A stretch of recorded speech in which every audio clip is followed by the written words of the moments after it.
Alright. Hello everybody, my name is Jaxler, and I am going to be showing off Chibi-Robo for you folks tonight. I am super freaking excited. This game is really, really cool. It's awesome. I love this game. Yeah. So joining me is my good friend Shasta. Hello, I'm Mr. Shasta. I play video games. This one, not this one, but it's really cool. Yeah. I play it once. It's awesome. Yeah. We're going to nerd out about it the whole time. It's great. So get ready in advance. So this is like a real, there's a lot of moving parts to this speedrun, so I'm going to be talking quite a bit. I apologize, that's just the nature of this game. There's just a lot of moving parts. I'm just going to take this off. Don't worry, I'll be asking a lot of questions. I'll be that guy, don't you worry. All the rest restricted. Okay, so, yeah, Chibi-Robo. Okay, so let me just go ahead and make sure I have a save, and we should be pretty much ready to go. Are we good to go? Okay, so I'm gonna count off from 3, and we're gonna start time on go. 3, 2, 1, go. Woo! All right, so this is Chibi-Robo. This is originally a 3D adventure exploration game released on the Nintendo GameCube. Came out in 2005 in Japan and saw a 2006 release in the West. So unfortunately, not a lot of people have heard about this game because that happened to coincide with the timing of the Nintendo Wii being announced, and people were like, "Holy crap, motion controls! This is gonna turn out great." But yeah, so Chibi-Robo is a really fascinating little 3D exploration game. The sort of premise is you play as a 4-inch tall robot that's sort of clambering about a house, and you explore, pick up trash, and kind of serve as a bringer of friendship and happiness to this family that we're a part of now. So the first thing you're going to notice right off the bat is the Japanese text. I am playing on a Japanese copy of the game. There are 2 reasons why, and one of them we won't go into too much now, but the big one you're going to see at the start here is the Japanese text. So this game has unskippable text, and the text scrolls character by character. So on the Japanese version, it takes less characters to say each individual line than it would on, say, like an English release. So over the course of the run, that's going to end up saving 5 minutes. So that's like a really, really big deal compared to a lot of other games. That's pretty standard, like time save for like a JP version compared to English version. Yeah. And again, especially because we can't skip all of the text boxes, that also is a big deal. If you're familiar with this game, you might be a little bit confused as to why there is a pointer on my screen. We're actually playing on the Wii port of this game, which not a lot of people actually know exists. We'll get around to that a little bit later, but just know that we're playing on the Wii version as opposed to the GameCube version for a version-exclusive glitch that'll come out about 3/4 of the way into the run. So this first part of the game is kind of a tutorial sequence where we kind of learn how to just move about the levels without all of the interesting and extraneous mechanics that we'll get to see once we hop into night 1. The way I would describe Chibi-Robo as a speedrun is it's kind of like one of those Russian Matryoshka dolls, except every time you take off one of the outer layers, it warps back inside of itself. That's the best way I can kind of describe the dynamic of this run because there are so many moving parts going on. You're not going to see them all here at the start because they've disabled some of them for tutorial purposes, but this is going to be a juggling act of a whole bunch of different resources. The primary of which is a sort of battery mechanic. So instead of a traditional health system in this game, your little robot, Chibi-Robo, has a limited amount of battery life, and every action that you do in the game takes up some battery. So if I'm walking around, that takes up battery. If I'm pushing something around to move a platform, that also takes up battery. And certain other actions take up a set amount of battery as well. So you're already starting to see that it's becoming really, really complicated really, really fast. So we have that going on where we have this decreasing battery meter that's going to be breathing down our neck for the entire run. And then we also have a day-night cycle, which is kind of pretty unique for this era of games. We'll get more into the day-night cycle when we get to sort of the full game. We're still in tutorial mode. The other thing is we have to worry about all the actual requirements we need to beat the game. So for an any % speedrun, we define that as saving Giga-Robo. Now, if you've played this game before, you'll know exactly who that is, but Giga-Robo is one of the characters in this game who has, for story reasons, run out of power and needs a little bit of help. There's a lot more to it than that, but we're going to say it for now. Yeah, but there are a bunch of requirements for that to all happen. The first of which is really easy. You need a passcode. in order to turn the robot on. It's the same one every time, so we have it memorized. So that one's already taken care of here. We also, the other two factors are way more important and way more complicated. The first of which being that Giga-Robo is missing one of his legs, and we have to go find it and put it back on it. The other one, and basically the entire conceit of the speedrun, is having to refill his battery. Now, because the economy in this game's lore is trash, we have to fill up that battery power consumption with our own piggy bank. And in-game currency, that's going to run us about 10k moolah on its own. Oh yeah, my skip's called Moolah, by the way. It's great. Yeah, it's called moolah. But additionally, there's other stuff that we're going to need moolah for along the way, such as upgrades, new pieces of equipment that let us go to new areas, and so on. So not only do I have to balance like this ever-decreasing power meter that will scare some of you when you see some of the strats I'm going to be doing, we also have this macro level where we need to worry about our money routing, other resource management, as well as this day-night cycle, which you'll see here in a bit. Now, first like major strat that I'm going to be doing here is I'm going to be saving and resetting the game. I'm realizing now that I'm a little bit far away from my lead, but we're going to make it work. So after we save for the first time, Tully's going to be doing a little bit of tutorial text. So I'm going to be saving and then resetting the game, which tricks the game into thinking I've already seen it, which is going to save about 7 seconds. So I got to make sure I remember which one it is so I don't miss. So we're going to save over the middle file here. And then I wait until I see the save file change. And normally the game is like, don't do that. Don't like restart the game while we're saving. But as soon as you see, saving in this game is actually like really fast on the code end. So as soon as you see it update in the status screen, it's done. And you can just restart the console. Okay, so this is night one. We're getting into major gameplay here. So Telly is going to introduce us a bit to the day-night cycle. Essentially, at the start of the game, our runtime in the overworld is split up into day and night cycles. So if I'm going to refer to a cycle as a half of a day. So either a night or like a morning or afternoon. And it always runs at a set pace, so the clock is always going to be going at the set rate, which is, like normal time speed as per the laws of physics and relativity, I suppose. So what does that just do right there, by the way, with the movement? Yeah, that's called sliding. So, like we mentioned earlier, we have that battery. You can see it starting to run down in the bottom right corner as we're starting to move around and perform actions. After I use this toothbrush, you'll see it start to go down as well. And when you walk around, it has a set rate at which it decreases your battery. So what I'm doing, and you'll see me do an example of this as soon as I get this last stain here, is what you're going to see me do is start running in a direction and then immediately hit a 180 on the control stick in the opposite direction. And normally when you're walking too fast and immediately change direction as like a sort of game feel aesthetic choice, Chibi-Robo starts skidding in the opposite direction to try to course correct himself back to where he's supposed to go. But if you get your camera into such a state where it doesn't change, Chibi will start sliding indefinitely until you hit something or the camera starts to change on you. And if you are in that animation, it actually uses way less battery than your normal walk cycle. So that's that doesn't seem like a lot, but it's going to be extremely critical for this route that I'm going to be doing to even be successful. I know it just seems like basic walking and movement, but it's going to matter a lot, and I'll try to point out examples of where the battery stuff super duper matters here. So you just saw us go into what's called a chibi door. Chibi doors are like these little hidden pocket dimensions where they have a variable amount of money in them. The rule of thumb is that the harder they are to find, the more money they have. They can have as little as 100 moolah, which is not a lot, or they can have as much as 500 moolah, and they can be a really good source of revenue for the Giga battery that we're going to be wanting to fill up later. So, which chibi doors that we actually go to is super duper important. There's a whole sort of science to it that I'll go into in one of the later rooms when we have a little bit more time to explain it. But right, one best character in the game. Yeah, best character in the game. One of the best, for sure. Yeah, he literally dabs. He's so good.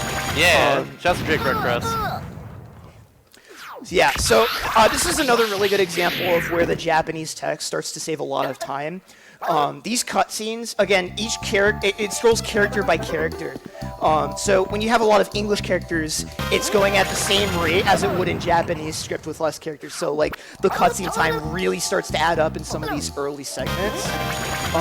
So what we're doing here is a series of steps that we sort of like we're not in the tutorial anymore, but the game is kind of narrowly guiding us through a path, so that the game starts to gradually open up as we start to explore and learn how to do some more things. So one of those things we're going to learn how to do is dab. I'm not joking. So a lot of times, if you make friends with somebody, they will give you a costume, and you can use that to do certain actions, and different characters will react differently to it. So this Drake Redcrest costume that we just got, we're going to go equip it right away. We have to learn how to use it first, so we have to go learn how to adjust this. Is required in order to access the kitchen, and then once we get into the kitchen, hell is going to break loose. So we're going to be doing a lot of really crazy stuff. Oh, I forgot to say yes. Yeah, that happens sometimes. One of the quirks with the Wii version of the game is like normally on the GameCube version, you select left or right with the analog stick and press A. But because pointer controls and motion controls were really in vogue at the time, I have to point on the option that I want.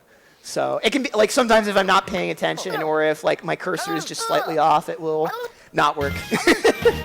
There's a lot of like little quirks of the Wii port, and I'll try to point them out as we make our way. But this is a reaction time minigame that I have to do, where I have to pose in a certain frame window to Drake, and he will bait you out. So there's a random amount of time that he'll wait before he activates the pose. So I actually have to react here. So I'm going to focus here for just a second here. It doesn't lose a lot of time if I screw it up. It's more of an embarrassment thing. So let's see here. Oh, I got super. Oh no. That was perfect, but I was not prepared. There we go. Second try. Let's go. Yeah.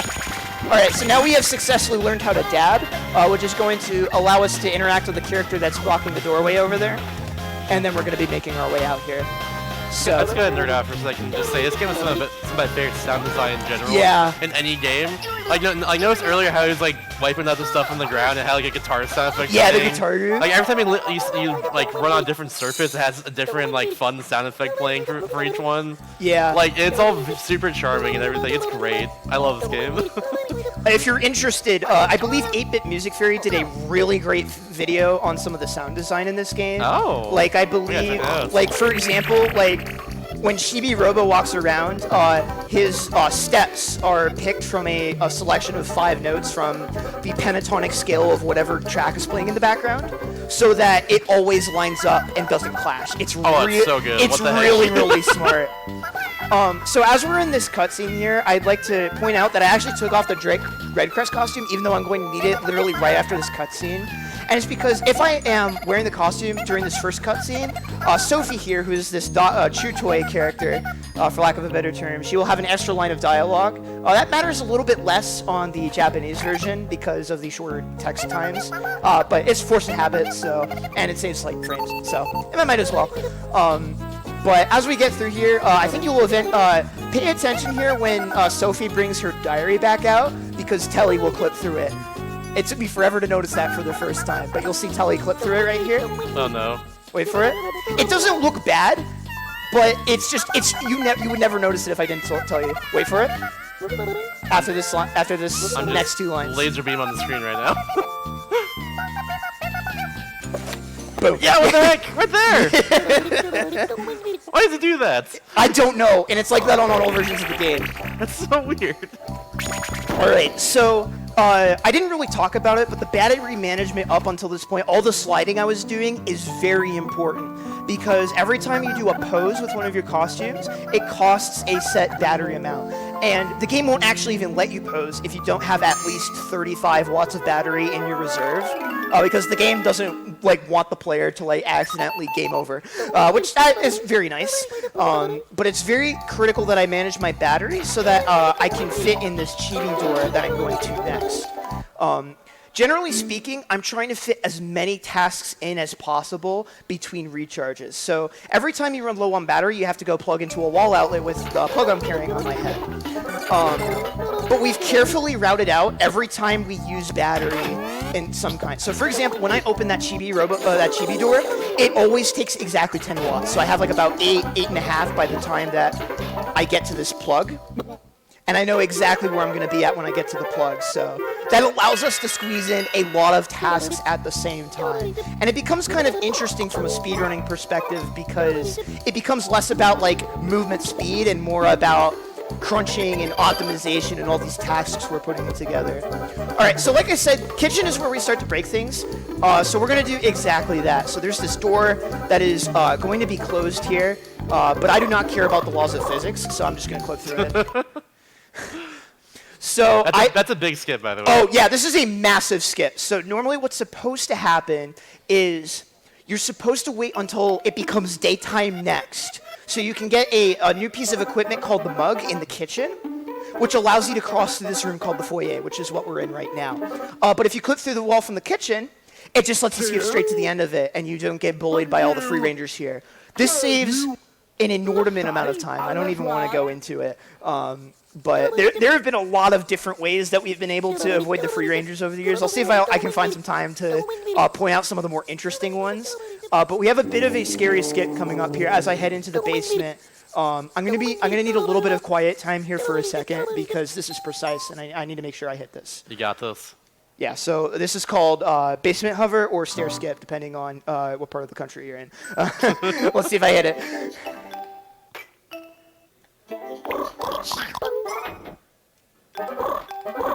Oh, okay, second try, nice. Nice.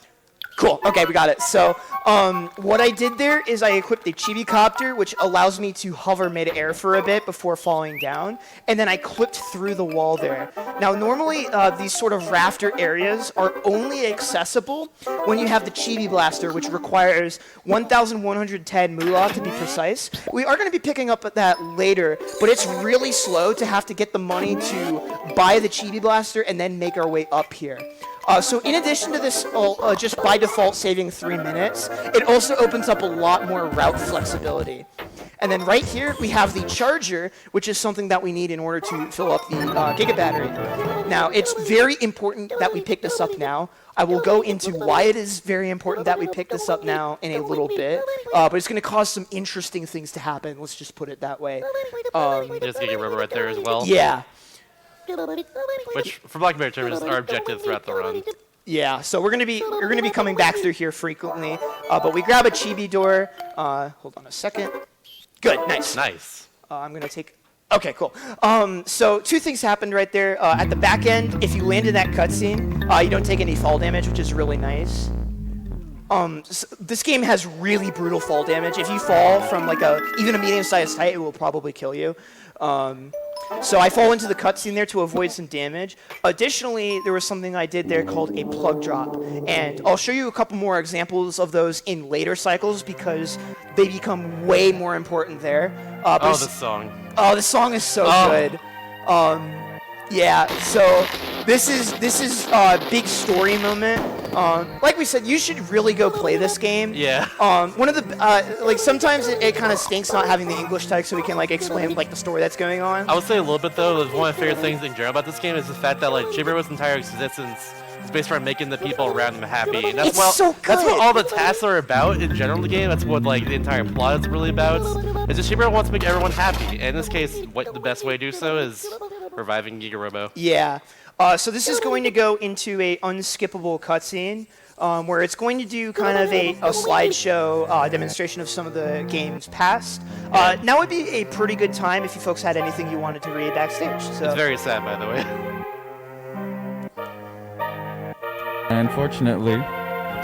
unfortunately don't have any donations. What's up with that, right? Y'all should fix that. Give me some. Come on. But I can talk about Midwest Speed Fest. That is the event we're at, after all. We are a Minnesota-based organization that has been hosting speedrun marathons since 2015. We partner with 2DCon and VGMCon, respectively, to help raise money for their chosen charities and bring even more entertainment to their conventions every year.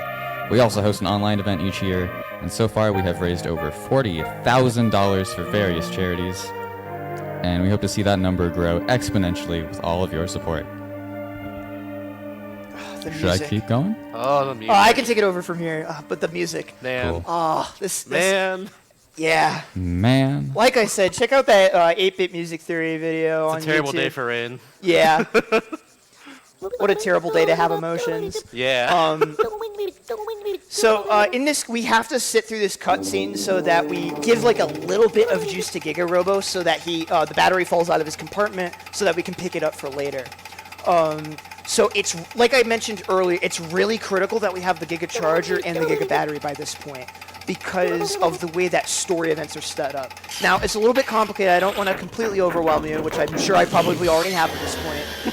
But the basic way that this game operates from story beat to story beat is that doing specific things will allow the next part of the story to happen in a set amount of time after you complete the objective. So, and these aren't explicitly mentioned to the player when you're playing this casually, but this is something that we've sort of figured out over like the past 8 years as we've been discovering and speedrunning and all of that jazz.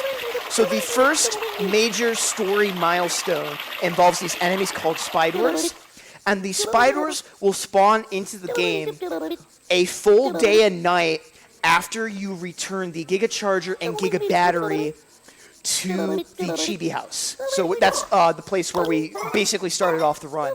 And because we have access to both of these on night 1, we're going to be able to have access to Spiders, which gives us a very important resource called Scrap, on night 2. Normally, you're not going to, if you're playing casually, you might not even see Scrap till like day 4. So like I said, like it all adds up to like an inordinate amount of time saved doing the events in the order that we're doing. We're also seeing a lot of cutscene back to back because the game kind of just lets you do things at your pace depending on how you explore and the speed at which you do so.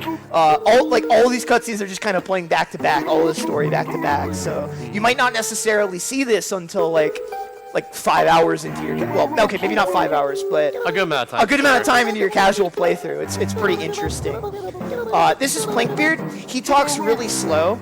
It's really cute. This game has great sound design and how it chops up different sound samples to represent each character talking.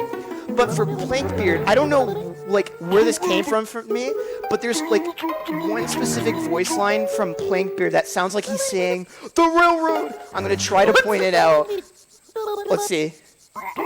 No, that's the lovely. Okay, that's what that one is. So now I gotta hear this. Wait for it. Come on. I think it's this next text box.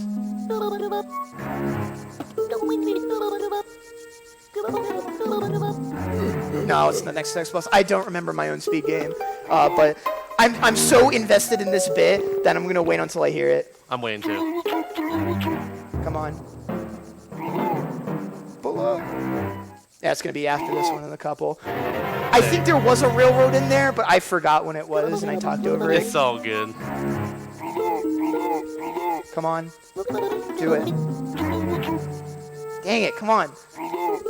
I swear this is real. The railroad, there it is.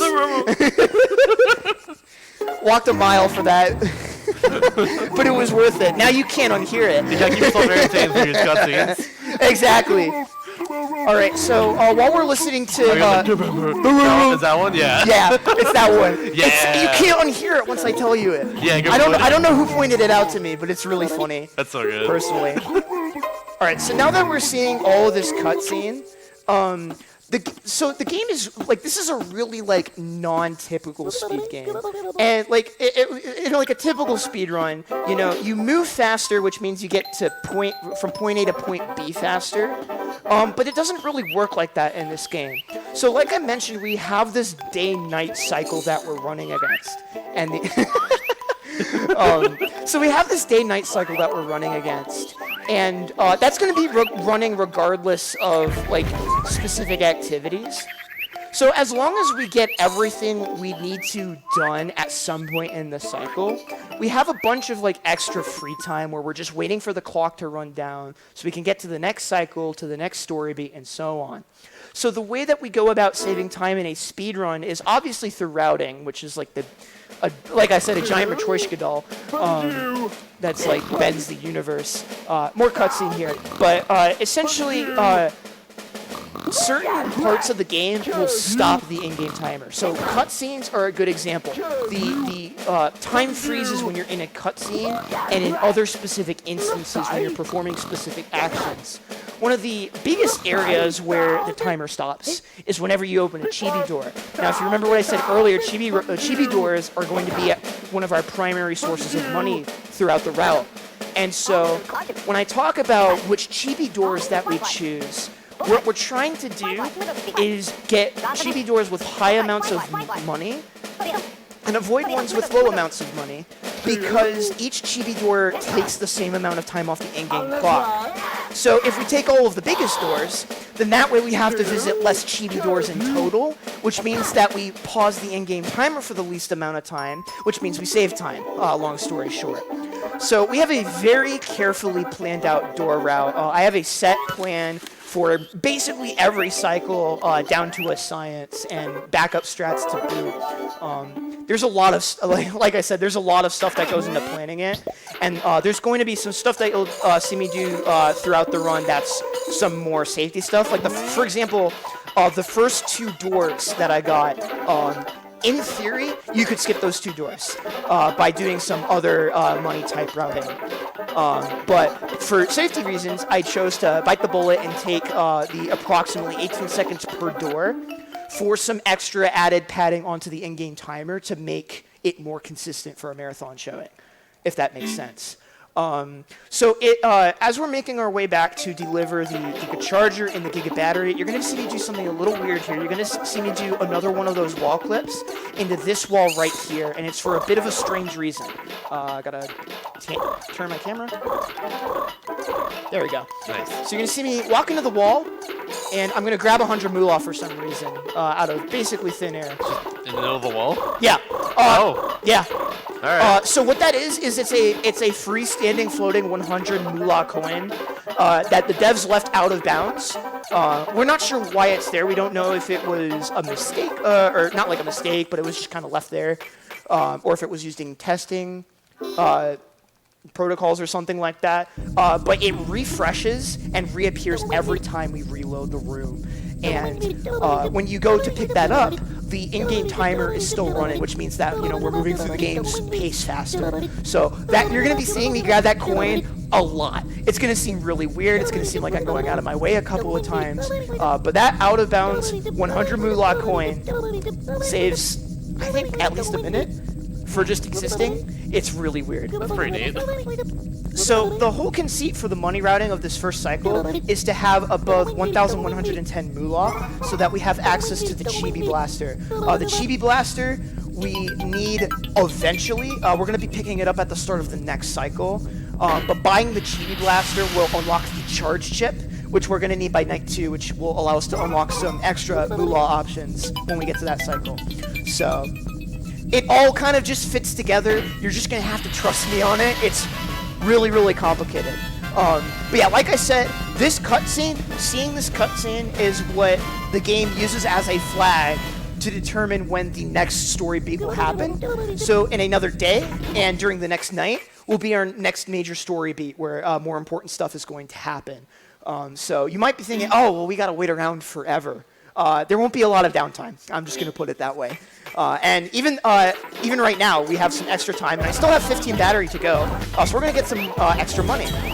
So I'm going to be getting up here some freestanding moolah coins. I'm going to be referring these to as the armchair 50 coins or just armchair 50s because we will be getting these a lot. Any freestanding moolah coin, similar to the out-of-bounds one that we got earlier, will refresh every time you reload the room. So most of the time that will just mean at the start of the next cycle, I have a really good opportunity to go get them again. And if I move through here quickly, I may have another shot at the out-of-bounds 100 coin. Because like I said, refreshes every time you reload the room. We entered the Chibi door, or the Chibi house, and then that reloaded the level. It doesn't look like I'm gonna have time. I'll try for it for the people. No, I had to hit that first try. I'm a little clipped into the wall. You almost got there. Yeah, so that's okay. See, if you're a better speedrunner guy first try, you have gotten this. Yeah, exactly.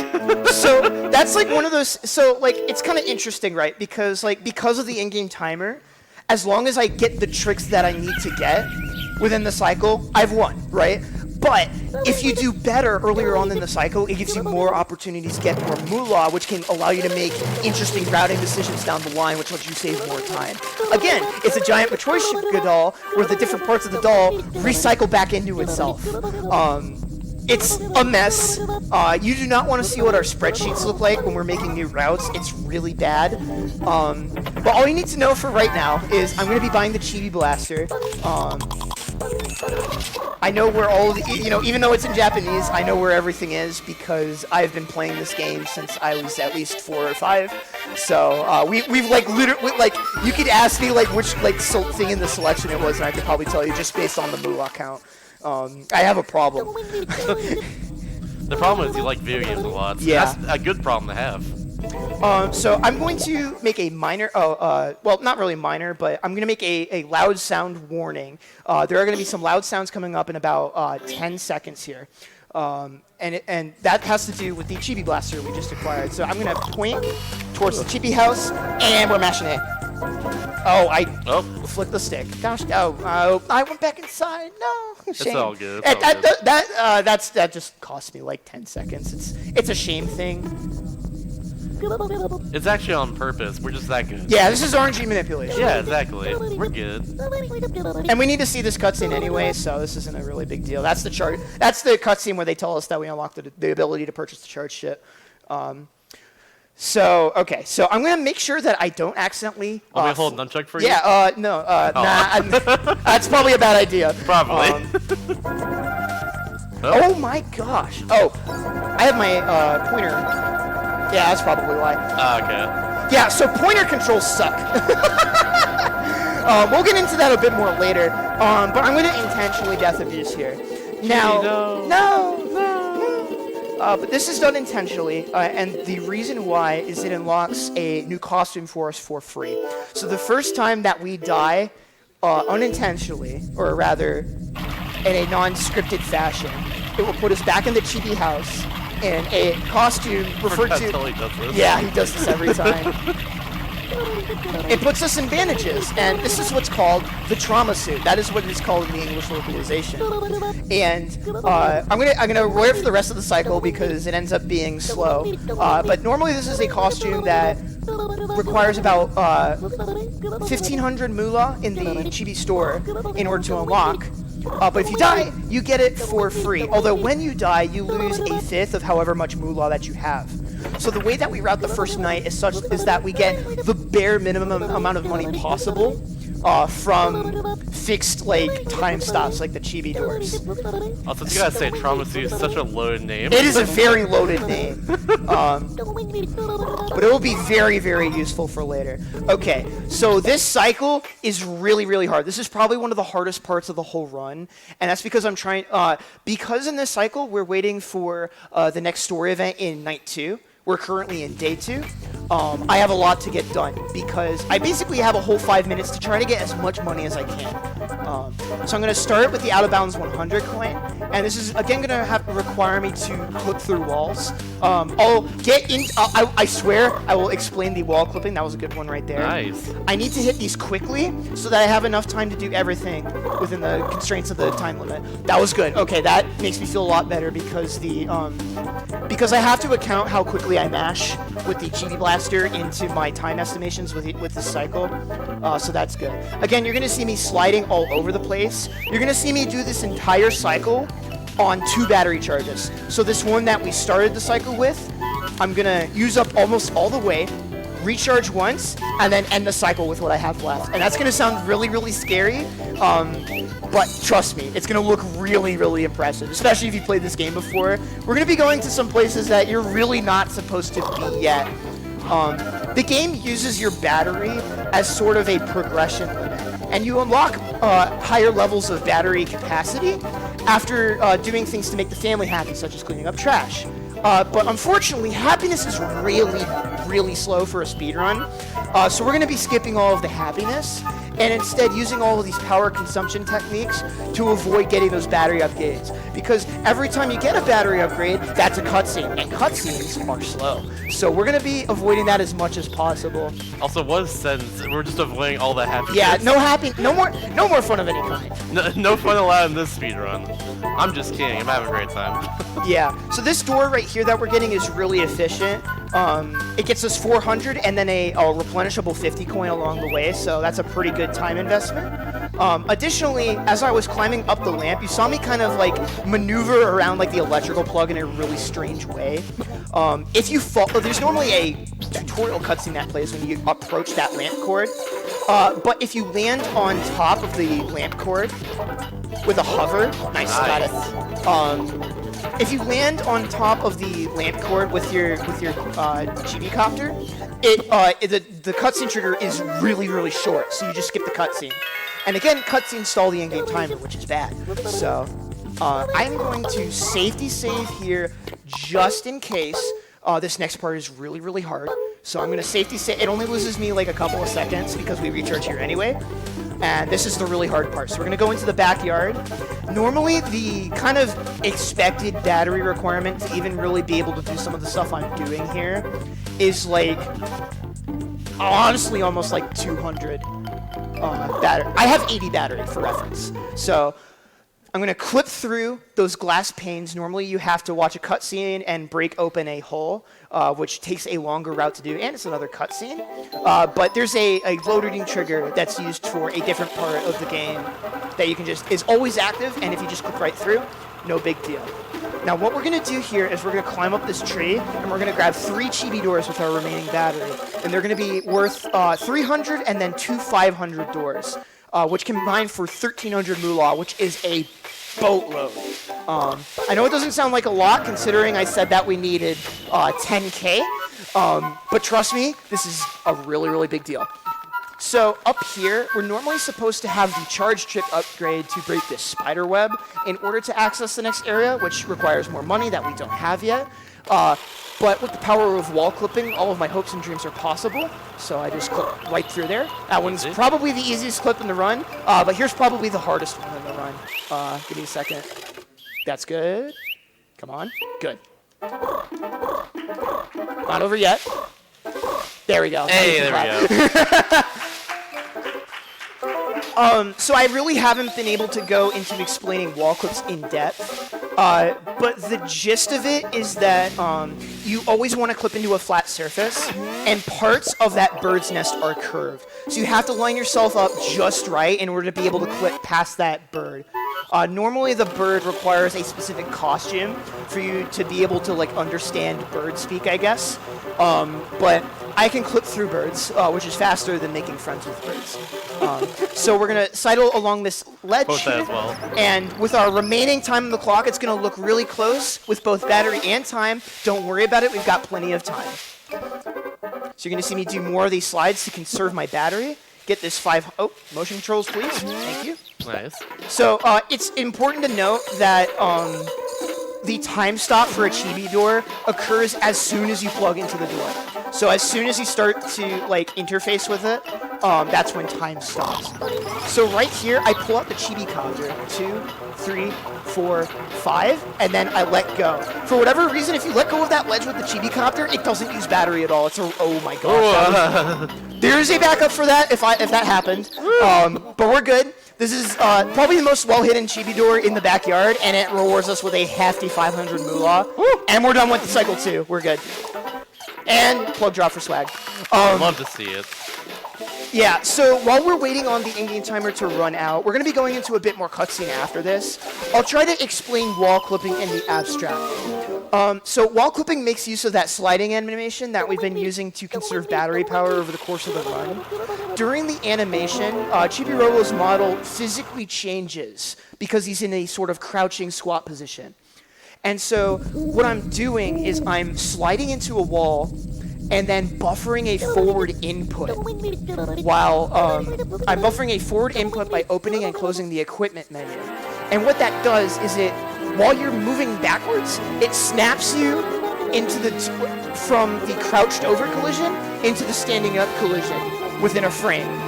and that will put your body through the wall. So that's what I've been using to get through walls, but we usually use it on flat surfaces.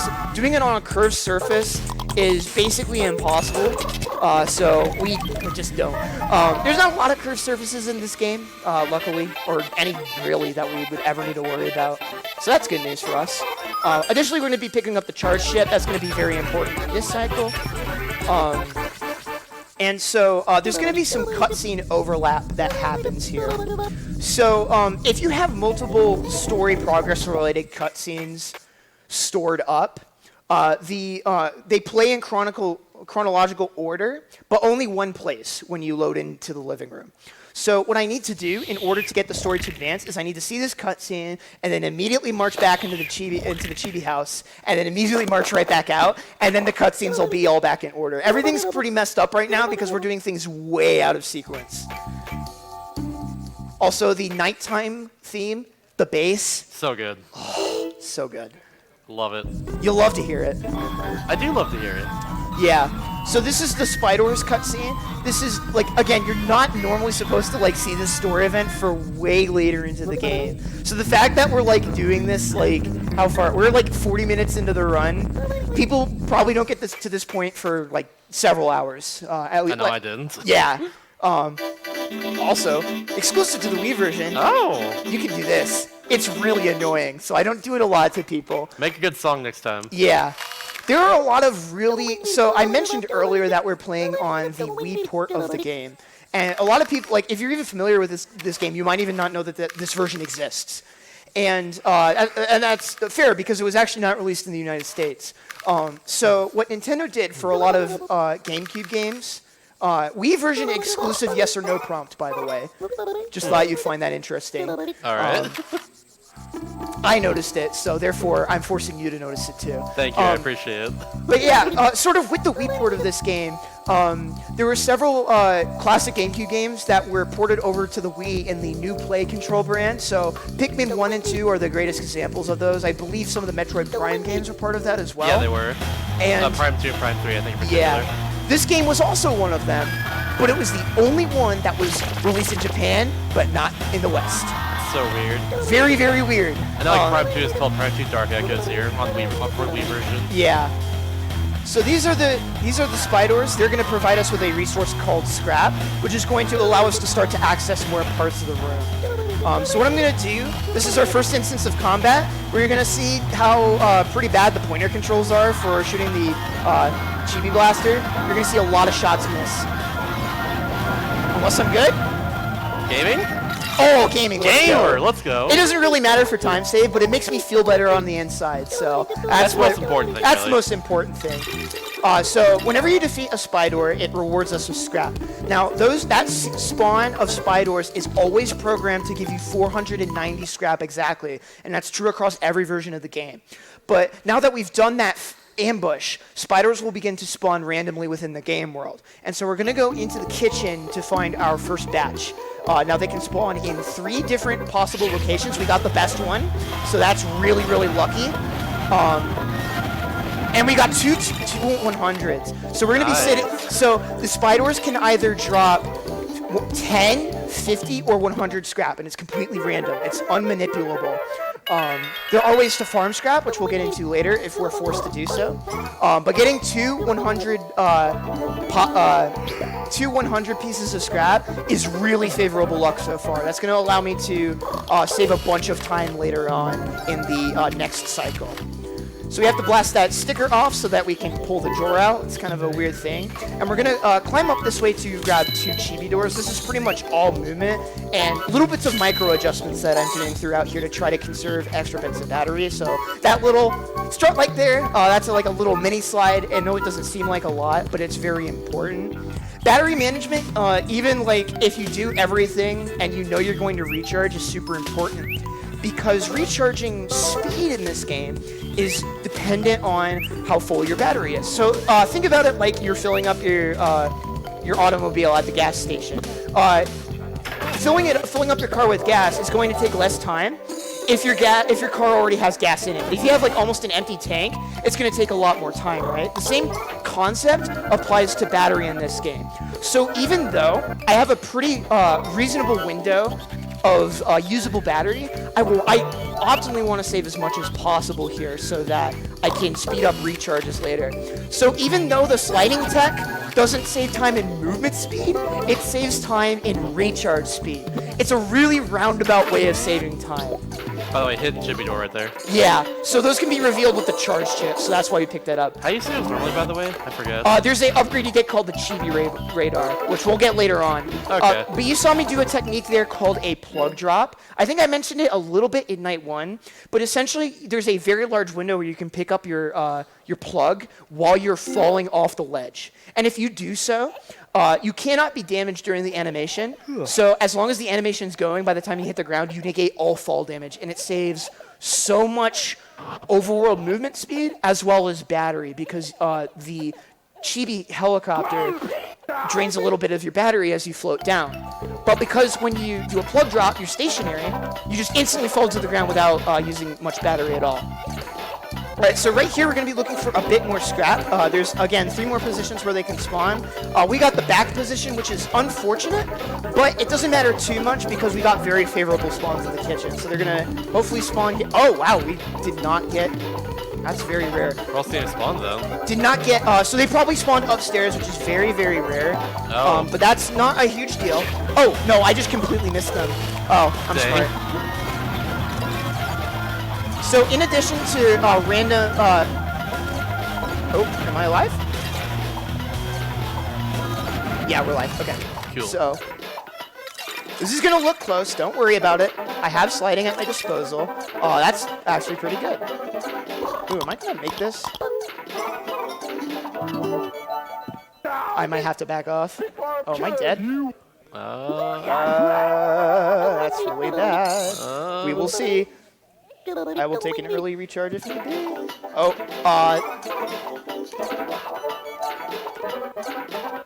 yeah, I am dead. Oh, crap. Shoot. How do I solve? Okay, so let me see where this puts my battery at. I'll die, and I'll see where this puts my battery at. So, yikes. That sucks. So when I die, I'm going to lose a percentage of my moolah, which I really didn't want to do. But that's okay. I can back it up. There are backups. Yeah, there are backups. I can figure something out. Okay, so that's 5. So we're going to be down 500 moolah. But it's not quite that. So we lost 500 moolah-ish. But it's not that bad. So we're going to... I'm trying to run through my head what I do here to save this. That's fine. I believe I have a solution for this. Especially because... So, we're actually at a bit of an advantage here because we have so much scrap. So, normally we need 1,200 scrap in order to finish the run. We already have almost 900, which is a lot. That is a lot of scrap. So, as a result... I am probably going to be able to squeeze in an extra Chibi door in the next cycle, which should be able to offset some of the damage from that. The big thing is I just got to make sure I get some more things done. So I'm actually, in order to make sure I get more things done within the IGT, I'm actually just going to throw caution to the wind with the battery management here and just make my way. Ideally, I get 3 more Chibi doors in the basement. There's 4 total. We got 1 during night 1. Hopefully, I'll be able to squeeze in at least 2. If I'm really good, I might have enough time to get all 3.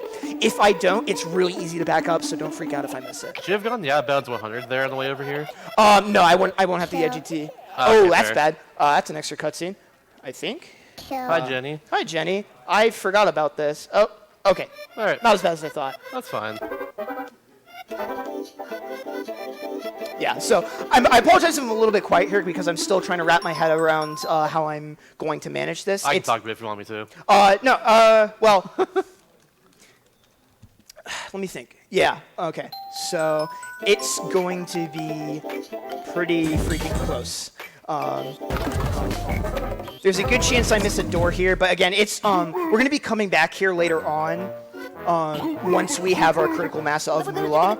So there's an easy way to back it up. It's going to be slow, but you know that sometimes that just happens with marathon stuff. Sometimes you gotta go slow to go fast. Yeah. But that wasn't completely my fault because as you've probably already seen, the pointer controls for shooting the Chibi Blaster are kind of spotty. I missed a lot of shots, which made me lose a lot of battery, and I took a bunch of hits. I should have known better than to try to use battery on doing what I was doing with Sarge, but that's besides the point. So we need to see this cutscene. If we attempt to do, we need to go do stair skip again in order to get the money that we want. And if we did it, we would just hit this cutscene. So we just fall down, hit it first, and then we make our way. Do you still have to do this minigame here as well? Yeah, we'll do it later.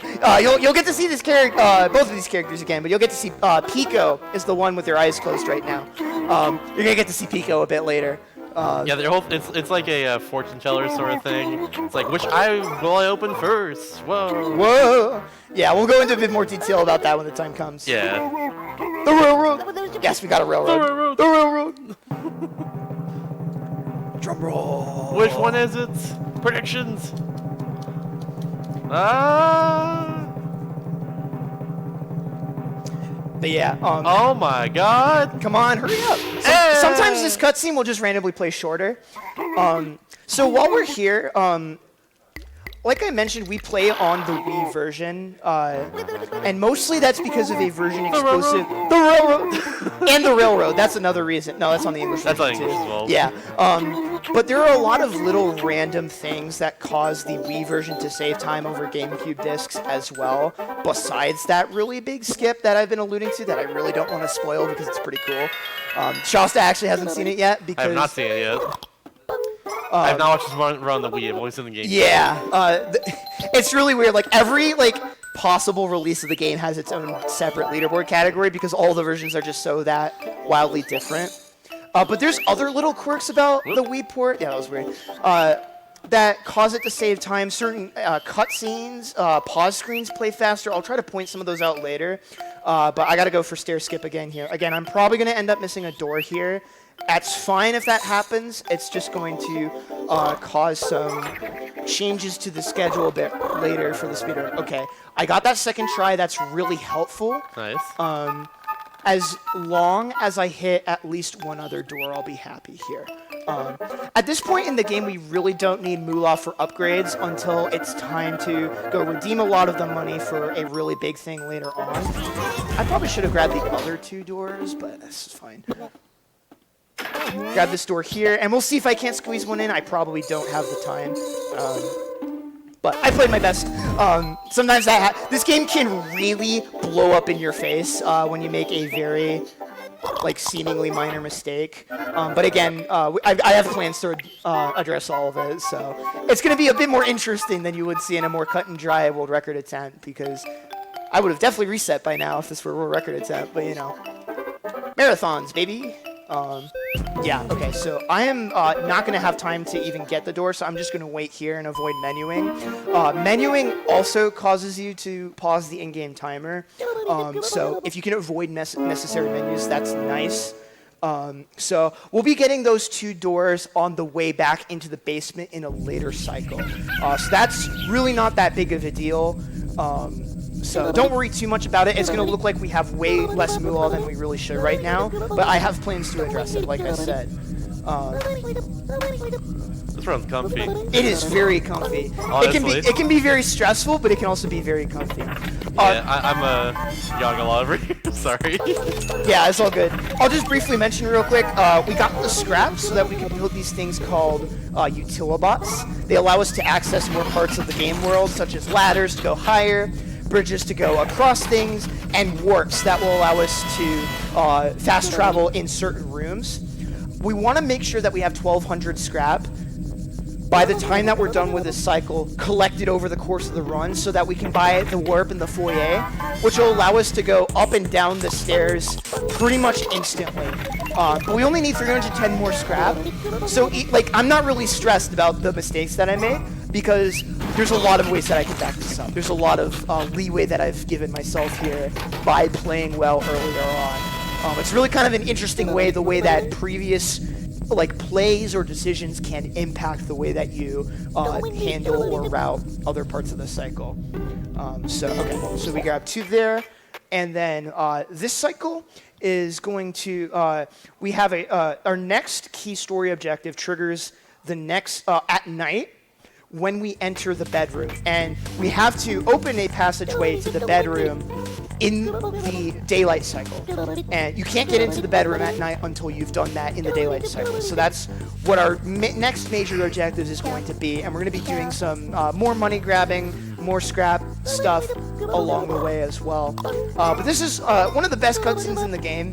Unfortunately, you don't get to see too much of what makes it great because of the Japanese text, unless you understand Japanese text, in which case, still a great cutscene. But Telly does a song. It's great. But I don't have too much to explain right now, so this would be a great time if the host has anything they'd like to share. I do have 2 donations. The first is from Hero in the amount of $5. Hero says, "Do you think Chibi-Robo does apartments too?" Asking for a friend who is totally not me. And I hope have, so. yeah, me too. Me too. And I have $10 from Jaxler1 who says, "Yo, good luck on the run, Jax. You're a legend." Yo, thanks, Jack. Jack is one of my friends from SpongeBob Speedrunning. I would agree that Absolutely. Jaxler's a legend, by the way. I agree as well. Thank you. Even the game agrees. The game agrees. They're clapping for me. Yeah. Foxire agrees as well. Yay! Oh, I never mentioned. That's Gibby. He is my friend.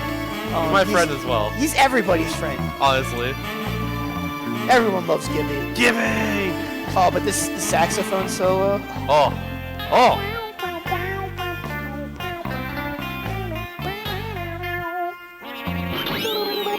Telly, no! All right, so while we're in this cutscene, I want to share a very interesting fact that we found through using camera hacking tools with this game. You're going to see that Jenny's going to kind of feel sad for the performance going wrong, and then she's going to walk off camera to go back to presumably drawing in her little art book. But if you use a free cam tool in order to pan the camera back, when Jenny exits off screen, she's actually moonwalking off camera. It's really funny. She's just moonwalking in place, and it is the most badass thing I have ever seen. I just thought you should know that. She's got too much swag for all of us. Yeah. So this cycle is going to start out with me grabbing the Armchair 50 coins and the Out of Bounds 100 coin. Luckily, I don't have to do the really hard reverse wall clip in order to get back in bounds, because the door loading zones to the next room actually exist out of bounds as well. So as soon as I get the Out of Bounds 100 coin, I'm just going to make a blind walk over to where I know the loading trigger is. Additionally, a little battery optimization that I do here is whenever possible, I try not to hit A in order for, with the Chibi-Copter, because it actually takes up more battery, even though you get like a lot of like horizontal distance you can use for platforming. Most of the time it isn't worth it, and there's a lot of ways that you can just use simple hovering and falling in order to get where you want to go. Good clip. Get the coin, and then I pick up this. So, I should have probably mentioned this earlier, but your movement speed is faster when you have your plug on your head because it's not dragging behind you. But the pickup animation is super long for actually how much it improves your movement speed. So I normally don't actually pick up my plug unless I know I'm going to be plugging into something, which is going to be this chibi ladder right here. This is what's going to let us access the upstairs loft of the house. So very important that I say no on some of these tutorial dialogues so that I don't get extra text. Then I need to count to 14. 1, 2, 3, 4, 5, 6, 7, 8, 9, 10, 11, 12, 13, 14. And now we need to go grab scrap. So what I'm trying to do is get this scrap taken care of. I'm going to play it safe just so I make sure I don't die again. That's good. I'm getting a lot of 100s. This game has been pretty forgiving with that. Only 3 spawned. Okay. So I need 190 more scrap, and this is like the last really convenient spot to get scrap. So we're going to be saving and resetting the game. And this is a sort of interesting exploit where when you save and reload the level, it will actually respawn the spiders while keeping your current scrap count active. Drops my nunchuck. That happens sometimes. Welcome to Wii game speedrunning. But we're going to respawn them so that we can start farming for scrap. And once we hit, I believe 600, we're going to be done and we're going to be able to start heading upstairs. So I don't know if I mentioned this, but Spiders can choose to spawn in groups of... Oh, that's lucky. So one more save and reset and we should be good. This only really loses time RTA. In terms of the in-game timer that we need to worry about, we got plenty of time. So one more save and reset and then we should be good to go. Compared to a lot of the other cycles, this one is a lot less stressful, thankfully. There we go. So if I don't get the scrap I need from this reset, I'm just going to reset the console until I get it because it's just going to be end up being faster than taking the scrap. It's very common to get 310s here, so hopefully the game will decide to be a little bit nicer here. That doesn't count. 310s. Hallelujah. Unfortunate. And by hallelujah, I mean you suck, game. Come on. All right, listen. Come on. Do it for Gibby. Do it for Gibby. Do it for Chibi-Robo. Chibi-Robo. Chibi-Robo. Anyways, do it. So I guess while we're doing this, if we have any more things to plug, this would be a decent time. That's 50. We have the plug. This is the bare minimum. Okay, cool. So that'll go exactly 600. You're very coy, game. But yeah, while we're making our way upstairs, if you have any more things you'd like to plug, this would be a good time. Absolutely do. We have a couple of incentives that are going to close at the beginning of the next run. Well, you have the option to make our backyard skateboarding runner play as Andy McDonald, which is a real-life pro skateboarder who apparently holds the record for the most X Games medals in vert competition as of 2013, which is neat. We also have a file name bid war for that game. Neither of these incentives have anything donated toward them. So if you want your choice of file name, you could get it for as low as $1. So are you saying if you want to play as Andy McDonald, incentive? we need $50 for that. Free incentive? Yeah, let's go. Free thing to donate for? Yeah. I say it's a good thing to donate. I say just get them in. It's a free name. It's a free name. 2 free names, actually. It's free real estate. There's 2 of them. And you get to donate to charity. It's a 2-for-1, really. It's a win-win. It's free real estate. Yeah, so as you can see, the climb up the stairs is really, really long. This is why it's extremely important to get the Fourier Warp later, because it will cut all of that stair climbing out. And that's part of the reason why we don't get a lot, we don't try to fit in a lot of other routing and money related things into this cycle, just because it takes so dang long to get up the stairs. But yeah, we're going to be climbing up this sort of cable here, and those slats right there, which are kind of used to, I guess, as like a peephole to look inside. I don't know. This is a very dated form of architecture, I guess. I guess so. I never understood it before. But if we apply pressure to the switch, it will open it, and the Sandersons will forget to close it back during the night, which will allow us passage in for the next night, which will allow us to move forward. Did you just clip through the head? You kind of go like in and under it. It's kind of weird. Yeah, just a little bit. It always does that. So as I go through here, I'm going to make sure to hover around this bell platform. The game really wants you to set as a platform, but hitting that rings the bell, as you would expect. And that has a cutscene, and I am allergic to cutscenes, so we're not going to do that. So you're going to see me do another plug drop off of here. This is mostly for making sure we have time to grab more chibi doors here, as well as battery conservation. That one is really, really tricky because you basically have to do a sideways plug drop, which is a lot trickier. When you do a plug drop, you basically hold a direction and then instantly hit the other direction and press A within a very tight timing. So it can be a bit tricky here.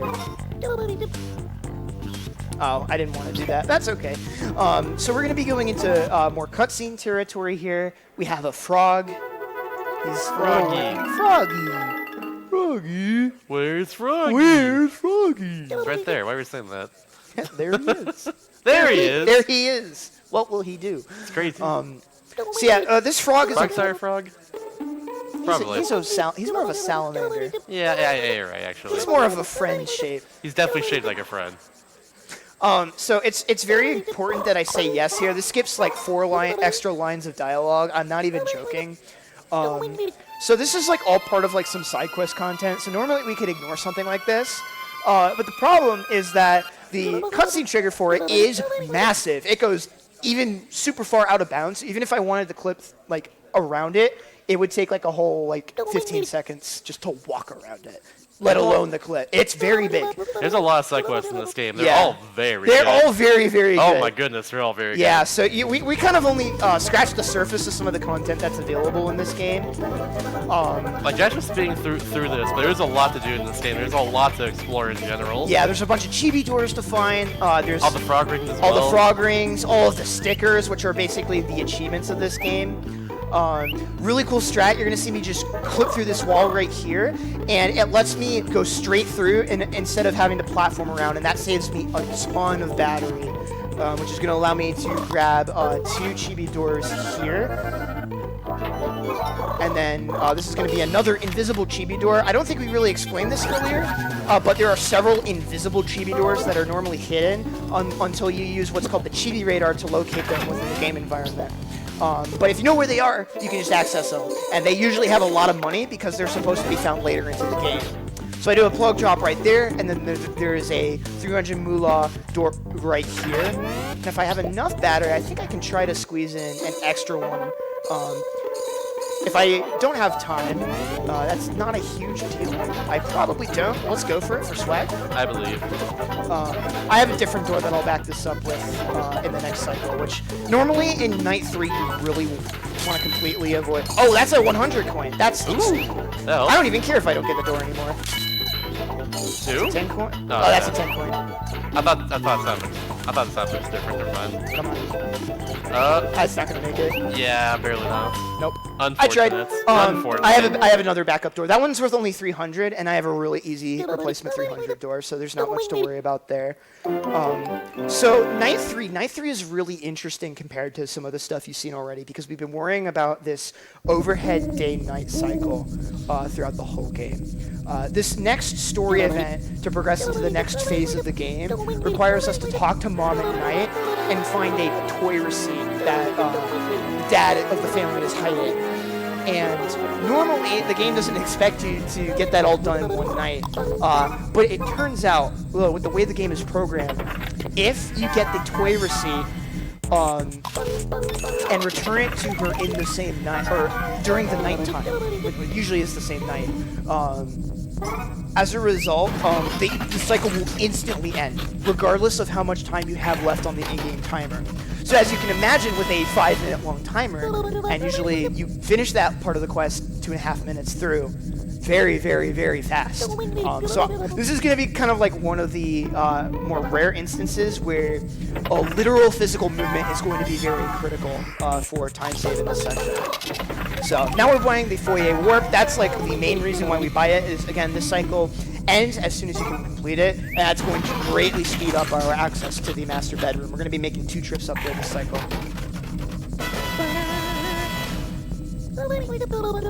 I love the sounds that Telly makes too. Double wing beat. There is a line that Telly says that sounds like double wing beat, I swear. I swear I'm not. It's just one of the things you notice from watching so many cutscenes. Yeah, when you've been playing a game for and like part of speedrunning it for almost 7 years, it happens. All right, so there are still battery things that I need to worry about here. I think I'm gonna go ahead and grab this out of bounds 100 coin to supplement just as a backup measure, because this will respawn here, and it's pretty quick to get. Grab it right there, good. I need to make sure I navigate to the right place. And we should be good? Okay, good. Yeah, that trigger's pretty easy to hit. So yeah, we're just going to be making our way up to Mom, and this is where the trauma suit that we picked up early on is actually going to be really useful. We didn't actually explain what that suit does, loaded name and all. So what it allows you to do is whenever you press the Z button, it allows you to fake your own death. And so when you fake your own death and are lying on the ground for long enough, Telly thinks that you've actually run out of battery and will instantly whisk you away to the chibi house. I forgot what this happened. That's so good. It's so good. I feel bad for pulling at Tilly's heartstrings like that, but it's optimal, so you know, in the name of speed. Remember, being happy is bad for the speedrun. But like normally it's a really, really good thing. Yeah, Actually. in real life. And in real life too, of course.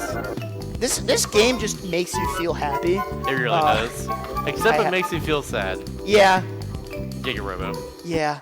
But it's worth it. It's worth it, honestly. Yeah. So good. So I'm going to be doing another sideways plug drop here. This one's really tricky because the camera's kind of spawns in a little weird here. Oh, I forgot about this cutscene. I thought it was day 4 for some reason. How naive of me. With You're just going so fast, it's all displayed together. Yeah, going fast. That's an interesting way of putting it. You're speeding. We are speeding. Yeah. We are You've done gaming. a lot of the game so far in a little over an hour. It's pretty good. Yeah, but yeah, that camera. Oh, yeah. Okay, cool. Even with accidentally zooming out the camera, I still got it. And if you're enjoying all this speedrunning action, consider donating in charity as well. I agree. And also follow Jaxler on Twitch at twitch.tv/Jaxler1. Yeah. Bam. Think about it.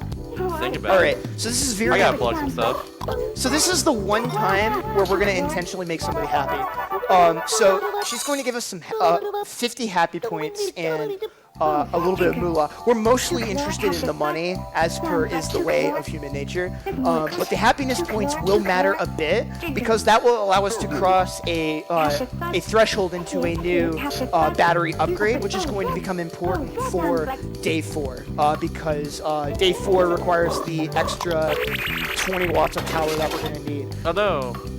Yeah, so it was very important that I managed my battery up until this point. Again, you need to have a certain amount of battery in order to be able to even use these costume powers at all. So I needed to make sure I had at least 35 there in order to be able to do that strat. Otherwise, I would have had to recharge, which would have lost me a bunch of time. And now we get the best costume of the game. Oh. So when you use... So spooky. He's so spooky, but he's also so cute. I agree. So when you use the trauma suit for the first time with its costume, you get the ghost suit for free, which doesn't matter to the any percent speedrun. But for 100%, because this is used in a lot of side quests, this actually saves a pretty fair chunk amount of time. You're also going to see we're going to get that battery upgrade, which is going to be really helpful even for right now, because I'm going to be fitting an extra chibi door in. Now, normally you want to try to avoid chibi doors in the cycle because you're trying to just rush straight to the end of it and avoid, you try to save as much time as possible out of this cutscene that takes you straight to the end of the cycle. But because of the mistakes that I made earlier, I'm going to be grabbing a really convenient invisible chibi door that's on the couch. So the dad of the household, being really smart, is going to hide the toy receipt underneath the cushion upon which he is sleeping, which, due to our size, is going to be relatively easy to acquire. We're going to grab it and then take it upstairs, and that's going to let us do what we need to do here. So, do I grab a 50 here? I probably don't need to. Because I got the out of bounds 100 coin and I got a lucky RNG money drop when we were opening drawers in the bedroom, that's informing some of the backup decisions that I'm making here for money that I need to fill in. The grand money total that we need to make it to before night 4 is... I swear this isn't a joke. 6,900 moolah. Nice. But ideally, ideally we want to have 7,000 because that will make things a little bit more reliable. You need 69,000 moolah and extra in the tens digit. The tens digit is the really critical part. We're looking good in the tens digit, but you don't want to keep track of your moolah count in the tens digit until you're, right about to go and do it. So again, I'm doing some more battery management with the slides in order to make sure that I don't have to recharge before talking to Mom. Utilibots also take up power as well, so even though I'm using the Utilibot to save a lot of time, I have to make sure I manage my battery because at night the bedroom door is still going to be closed and I have to expend battery getting up there, so I opened that chibi door, right? Think so? I can double check later. Yeah. I think I did. I'm pretty sure you did, yeah. And once we get to day 4 and get all the money that I'm planning on getting there, I'll be because of the 2 doors that we missed in night 2, I'll be able to run some quick arithmetic in my head and figure out routing plans from there if I need to back anything else up. So we're at 45 battery. We're totally perfect. I'm going to do one more plug drop, and we're going to be finishing the cycle still pretty much at the halfway point, which, I mean, that's still a pretty good night 3 movement-wise. I kind of use the sort of the meter of the clock to determine like how well I did in this cycle. Ooh, okay, that was really close to not working. So when you're doing plug drops, the platform sizes are actually really deceptive. They tend to be a lot bigger than the physical geometry of the platforms would suggest. So that was good that I hit that. Additionally, really weird quirk of the Wii version of the game. In certain aspects of this game, normally the GameCube version of Chibi-Robo was always locked at 30 FPS. But because they had the extra processing power of the Wii, there are some parts of this game that run at higher frame rates on the Wii version. With the Wii disc specifically. If you play a GameCube disc on a Wii, it's still going to run the same. So, in a couple of instances when you're using items from your menu, it actually saves a couple of seconds over the course of the run to play on the Wii version. It's really dumb. It's a really random way that this version saves time, but it counts. That's what matters. All right. So basically, we made the family really basically, the family dynamic is in chaos. Divorce is ensuing. Bad things, TM, are going to happen. So we're going to be moving on into day 4 now, which is a really, it's a pretty relaxed and straightforward cycle for someone who's been doing this for a while, because compared to like day 2 and night 2, as you saw earlier, those cycles are really hard. But this cycle, while there's still stuff I have to hit, it's really cool to me, but also not really stressful, I guess is the way I would put it. And it really goes to show the ways in which these battery strategies that we have available to us really open up the game, because after we do the cutscene setup that we need to do to advance the story for the next cycle, we're free to do whatever we want and grab all the money that we want to. And we're going to be basically going to all 4 corners of the level in the foyer to grab a bunch of money that I'm not even sure everyone who's played this game casually has even seen before, because they're pretty well hidden. So we're going to get Armchair 50s here again, and the Out of Bounds 100 Moolah coin, and then based on, again, the money calculations of my Moolah account after this cycle, I'm going to be able to make a determination of what backups I'm going to need, if any at all. Good. So if you're not careful, that little hover to not like use extra batteries seems really straightforward. It's actually way more precise than it looks. You have to have like a dead-on angle to make sure that you actually get other side. It's really easy to just kind of fall. All right, so we got good clip, which is going to open us up to some more free time. This cycle has a very lenient IGT, so if I need to, I could just recharge and fit in another door if I want to.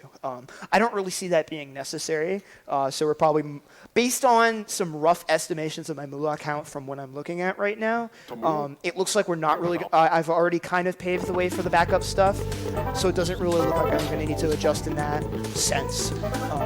But I still need to worry about my battery here. Again, recharges start to become a lot more important in these next coming cycles because we've increased our battery capacity. And because we've increased our battery capacity, it means our recharges on average will take longer because there's more battery to fill now.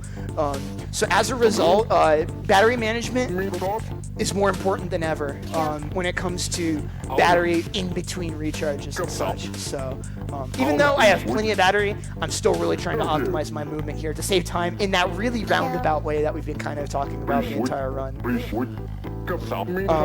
So basically what's happening right now story-wise is there's kind of a divorce going on. Kind of, sort of, yeah. Yeah. So the mom is really fed up because the dad is out of work. Jenny thinks she's a fraud, and the dog is just a dog. It's dirty. It eats. You know, it's a dog. You gotta take care of it. You gotta take care of it. It costs money. Yeah, dogs. They smell.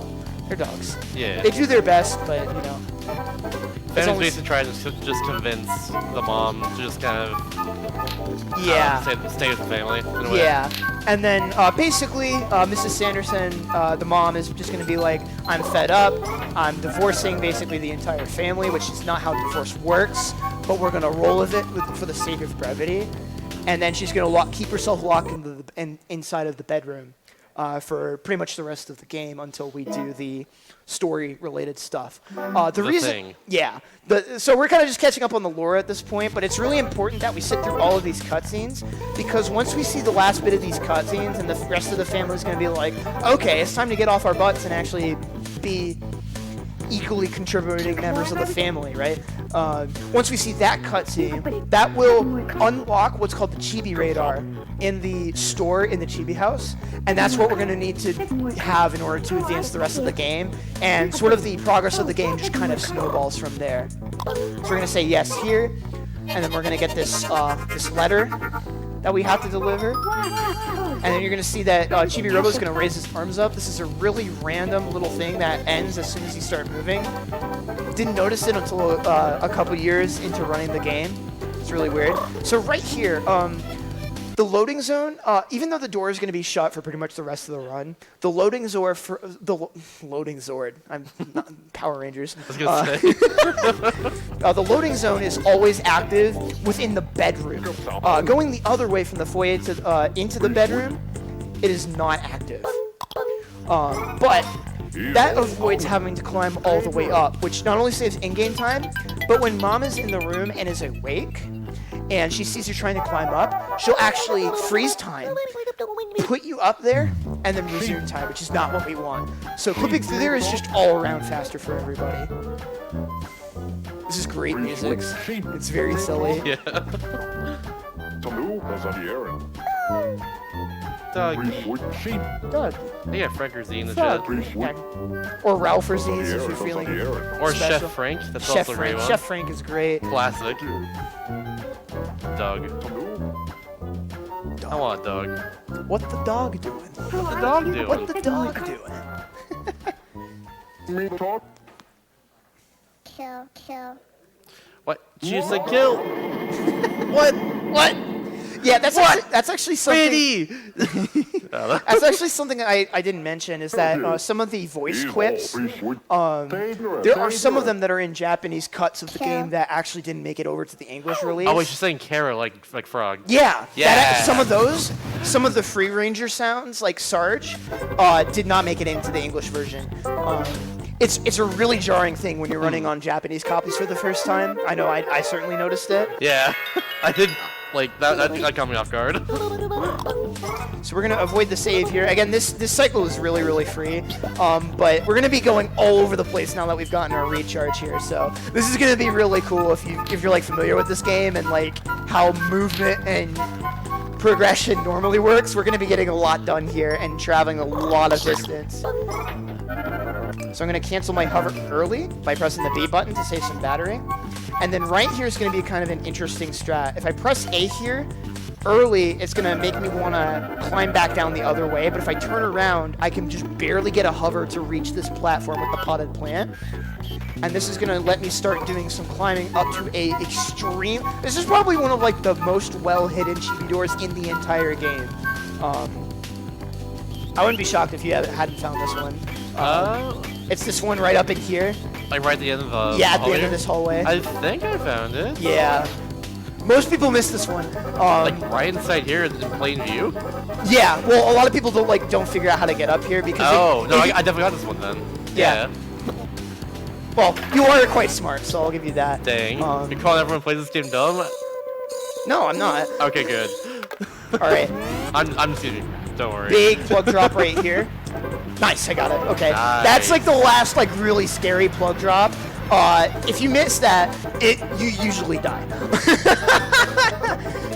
It's a long fall. It is a very long fall.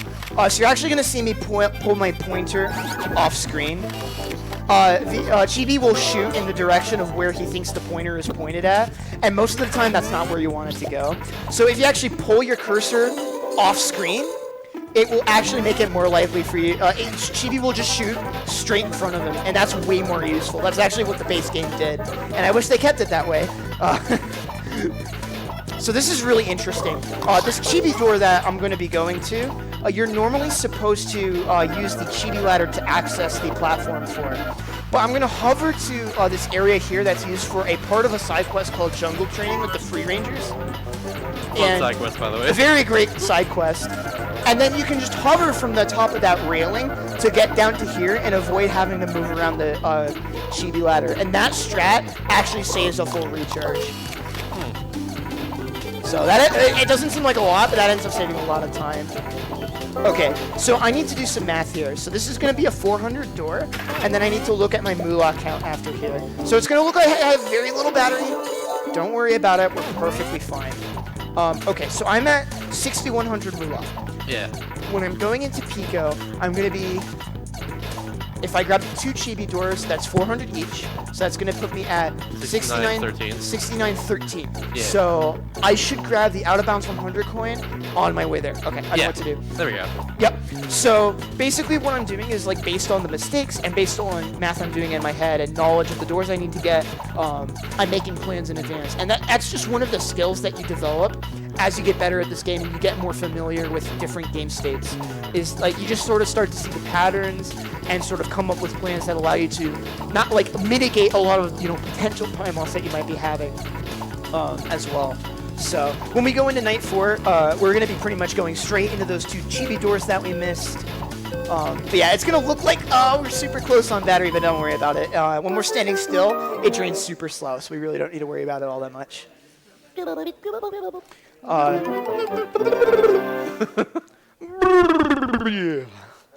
That was incredible. Thank you. Look at that clap. Let's go ahead and I watch too much Ed and Eddie. Same. Shoutouts to No Ed. such thing. Shout out to Ed and Eddie, the Misadventures. Great speed game. Fire speed game. Absolutely. Oh, Yeah. Konosumi run that back in the day. Yeah. Shout out to Konosumi. Shout out to Konosumi. I miss you. We miss you so much. One of the first people I ever met at a GDQ. Hell yeah. Super nice guy. So this cutscene right here, Telly is telling us that we have unlocked access to the Chibi radar, which is good. That's what we want. So you're gonna see. I'm gonna avoid armchair 50s because I don't really need extra moolah anymore. The reason why I want the out of bounds 100 coin is when we go do the we still, as you can see, we still need a lot more moolah, and we're hopefully going to be doubling it here in just a moment. But there's a small fee that you have to pay in order to be able to partake in the mini game where we do the money gambling, for lack of a better term. So I need to make sure I have enough to cover for that, and additionally, I need to make sure that if I'm not at I can't see. Oh, okay. I had a camera rotation on me that I. There we go. Cool. All right. That's not a big deal. At this point in the run, we're not really concerned about in-game time anymore because we are pretty much almost at the point where we have all the resources that we need to beat the game. So, even with those mistakes that look like it was like really dramatic and lost a lot of time, we've actually ended up playing around it pretty well, and I think we're still looking fairly comfy here. So, all things considered, I'm really happy with how things are going. This game, like I said, it can really blow up in your face, but I'm pretty happy with the way that as of the current, I don't want to give myself too much credit until I hit the next recharge and I can save. But because I missed 2 doors here, you're gonna see me go for stair skip again. So I'm gonna need some quiet time here for just a second. I really need to not mess this up. Yes. Nice. Let's go. Okay, we're good. So we'll grab these 2 chibi doors here. We're going to do a safety save. You'll see why the safety save is necessary shortly. We're going to take the long way around. And then we'll get these 2 chibi doors that ideally, if I didn't die, we would have had more than plenty of time to grab in the night 2 cycle. But because the death happened, I'm throwing them in here now. Pointing my pointer off screen. And now we're good to go. And you're going to see me do a really sick plug drop. It's not going to be apparent why it's sick until I do it. So just trust me here for a second. So this is 500 moolah. I thought that was a 400 moolah door. What the frick? This one's the 400 one. So yeah, so that's pretty cool. Yeah, so that brick is partially pulled out for you. So I actually plug drop on top of the brick, which avoids me having to pull out more, which saves me a bunch of battery. It's really, really cool. That's perfect. Yeah, and it's really, it's unfortunate I didn't get to show it off, but, I guess I didn't have to. get out of bounds 100 coin. That's not the end of the world. Swag 100. Swag 100 for the culture. But that the night 2 cycle that I was going for, which is also what you do in a world record attempt, it is so tight. It is such a cool strat. So we're gonna save here. You'll see why. But this next part, you don't have to participate if you don't want to. But I always like to encourage audience participation at this point because. Did you say channel play predictions? We could do that. That sounds like a good idea. It does sound like a good idea, but we're not the ones in control of that, and that's a lot of overhead that we should tell the mods what to put in for channel play. Okay, so here's how this is gonna work. We are going to bet all of the money that we've collected throughout the game, double or nothing. So it's a 50-50 coin flip. So essentially what's going to happen is I'm going to select yes, which is the circle icon, or no, which is the X icon. And basically Pico is randomly going to open one of their eyes, and if we successfully predict the correct eye, we will gain all of our money back and double that, and like an extra double of that, right? If we lose, it gets all converted into happy points, which again, happiness, very slow. So if we lose, I get to reset the console and try again. So that's why we safety save. If we were doing a world record attempt, we would just go straight in, cross our hearts and hope not to die. An hour and a half into the run, I guess. All right, so I'm gonna need some. If at this hour, if there's anyone still here, I want to hear what you all are thinking. If you think this left eye, the one that's being zoomed in on, if you think that's going to be open, I want to see some circles. If you think it's not going to be open, I want to see some X's. You're going to have to be quick because we're coming up on it. Circles, I see. Oh. Halfway, I pick circles. Oh. Clark's already doing X. There were a lot of circles from the stat. So. Perfect. If we picked correctly, it'll be this eye that my weak cursor is pointed on. If that's the eye that opens, we win. Come on. Oh, we win! Let's go. Let's go. Yeah! We're winners. All skill. Hell yeah. Shasta, how does it be to be such a winner? How does it feel? Feels great.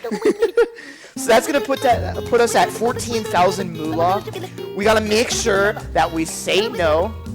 This is Is that another double or nothing? Yes. Oh. But I mean, you can pick however much you want to bet. So I could have just bet the extra 100 that we had if I accidentally selected the wrong thing. That's way easier to do on the GameCube version of the game, where it's just a button press.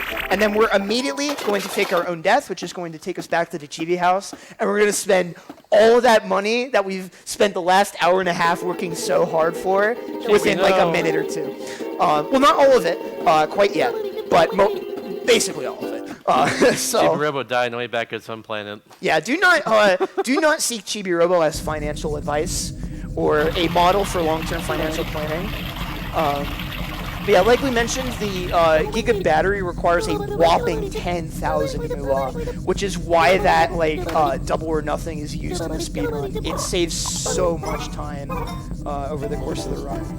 Okay, so I'm gonna buy a couple of things here. The first thing you're gonna see me buy here is the 15 timer. Because we're at a point in the game where we are ready to start advancing through all the rest of the story progress, we buy the timer that gives us the most amount of time before the day-night resets. And so by the time that we've beaten the final boss and are on our way to the final sequence, the timer will actually reset before we run out of in-game time. Even though it looks like we're, halfway through the timer already, that even though down the timer that it scales up to the 15 minutes. So we actually gain a lot more in-game time. And now we're going to be sitting here for a bit. This is what I like to call the Twitter break. This is a unskippable cutscene with pretty little interaction from me, where we're going to be putting in 9,000 moolah and then 1,000 moolah. For some infuriating reason, across all versions of the game, you can't put it all in at once. This is something they fixed in Clean Sweep, thankfully, when you have similar objectives. But yeah, we're totally set on moolah, looking at the money now. After we put in all the money for the Giga battery, we need 2,150 for the last microchip upgrade that we need in order to get to the end game content. So we are more than set to go. So we're sitting pretty cozy here. So yeah, I literally don't have to do anything here. So this would be another great time if you folks would like to butt in and plug anything. Oh, I love to hear Like that. you said, by the way. Huh? I'm on Twitter, like you said, by the way. Let's go. My phone's charging, so. Dang. In the meantime, we have an anonymous $7 donation. The comment says, pretty much every marathon I've watched during the pandemic has featured Jaxler. This is the first time I've gotten to watch him at a marathon in person, and it's a delight. I'm always learning about hidden gems, watching his speedruns, and this is no exception. Thank you. That means a lot to me. Jaxler runs a lot of games. They're I more run obscure, but also great speed games. Yeah, sometimes bad speed games. I have a certain Stuart Little 3? Stuart 3, Stuart 2. Apparently, there's a Stuart 2 GBA game that Frozen Flygon was telling me about. That's nice. really bad. Now you got running. I got GBI set up, so now I can. Yeah. Perfect. Well, I don't have like the super turbo gamer set up that you do, so unfortunately my video quality isn't as up gamer. It's at least better than GBI. That's the important thing. Yeah. But also, can I take a quick minute and plug the incentives we got coming up next round? Go for it. Do it. Yep. You know what I'm plugging. If you've been here, you know what I'm about to say. Oh, heck yeah. It's the backyard skateboarding incentives. We do have something toward the file name bid war now with $1. Nice. The winner is currently Mr. Bones. And play as Andy McDonald still needs $50. So that's amazing. So only $50 for that incentive to be met? We can do it by the end of this run. only $50. I mean, we can do it by the end of this run. Yeah, Okay. exactly. Well, that's when it's about to. That's pretty much when it's going to close too, because Exactly. we got to get it by the beginning of next run. That's so. what I'm saying. But hey, you got like half an hour ish. Just do it. Yeah. I will also. I'm gonna do a little of the work for Helix here. Backyard skateboarding is an amazing video game. It has been on my speedrunning to-do list for a while now, and if you know me and the types of speedruns that I find interesting, that should be more than enough to sell you on the run. So after this run, make sure that you stick around for it. It is a really funny run. It's really great. It's pretty neat. If you like Tony Hawk speedruns, it's just like that. All right, so this is the first and only time we're going to be picking up trash in the entire game. We have to pick up these weeds in order to reveal this crop circle, because of course this game has aliens. Aliens. Oh. Yeah, so the whole reason we need the Chibi radar is so that we can summon down the aliens, but in an infuriating manner. We can not comprehend their speech because they speak so softly that we, even our robot ears can't hear it. So we have to watch this cutscene so the game decides that we're allowed to request the technology to be able to hear them, so then we run back in here to then be able to go talk to the aliens. So yeah, this game has aliens. It's great. So while we're in this sort of cutscene here, I'll kind of explain like some of like the plot related stuff. This is going to be going into a little bit of spoiler territory. So don't leave the stream if you don't want to hear spoilers. Maybe just like turn it down because I kind of want to explain what's going on here, because there will be a lot of like story related cutscenes as we go towards the end. And having a little context can help when we're not running it on the English version. So the story of some of the story of this game is that and you saw it in the cutscene earlier, is that the Sandersons owned Giga-Robo several years ago, and these aliens crash landed into their backyard, and Giga-Robo caught their spaceship and saved them. And so to repay Giga-Robo for doing that, they have like these orbs that grant wishes. It's somewhat contrived. No, actually, it's very contrived, but it makes sense for this kind of game. Yeah. So basically, Giga-Robo got like Genie 3 wishes, but only 2, because they didn't have the budget for 3 wishes. They barely had the budget for 2 wishes. But the first wish was that they would make it so all of the toys would come alive, so that he would have more friends. Aww.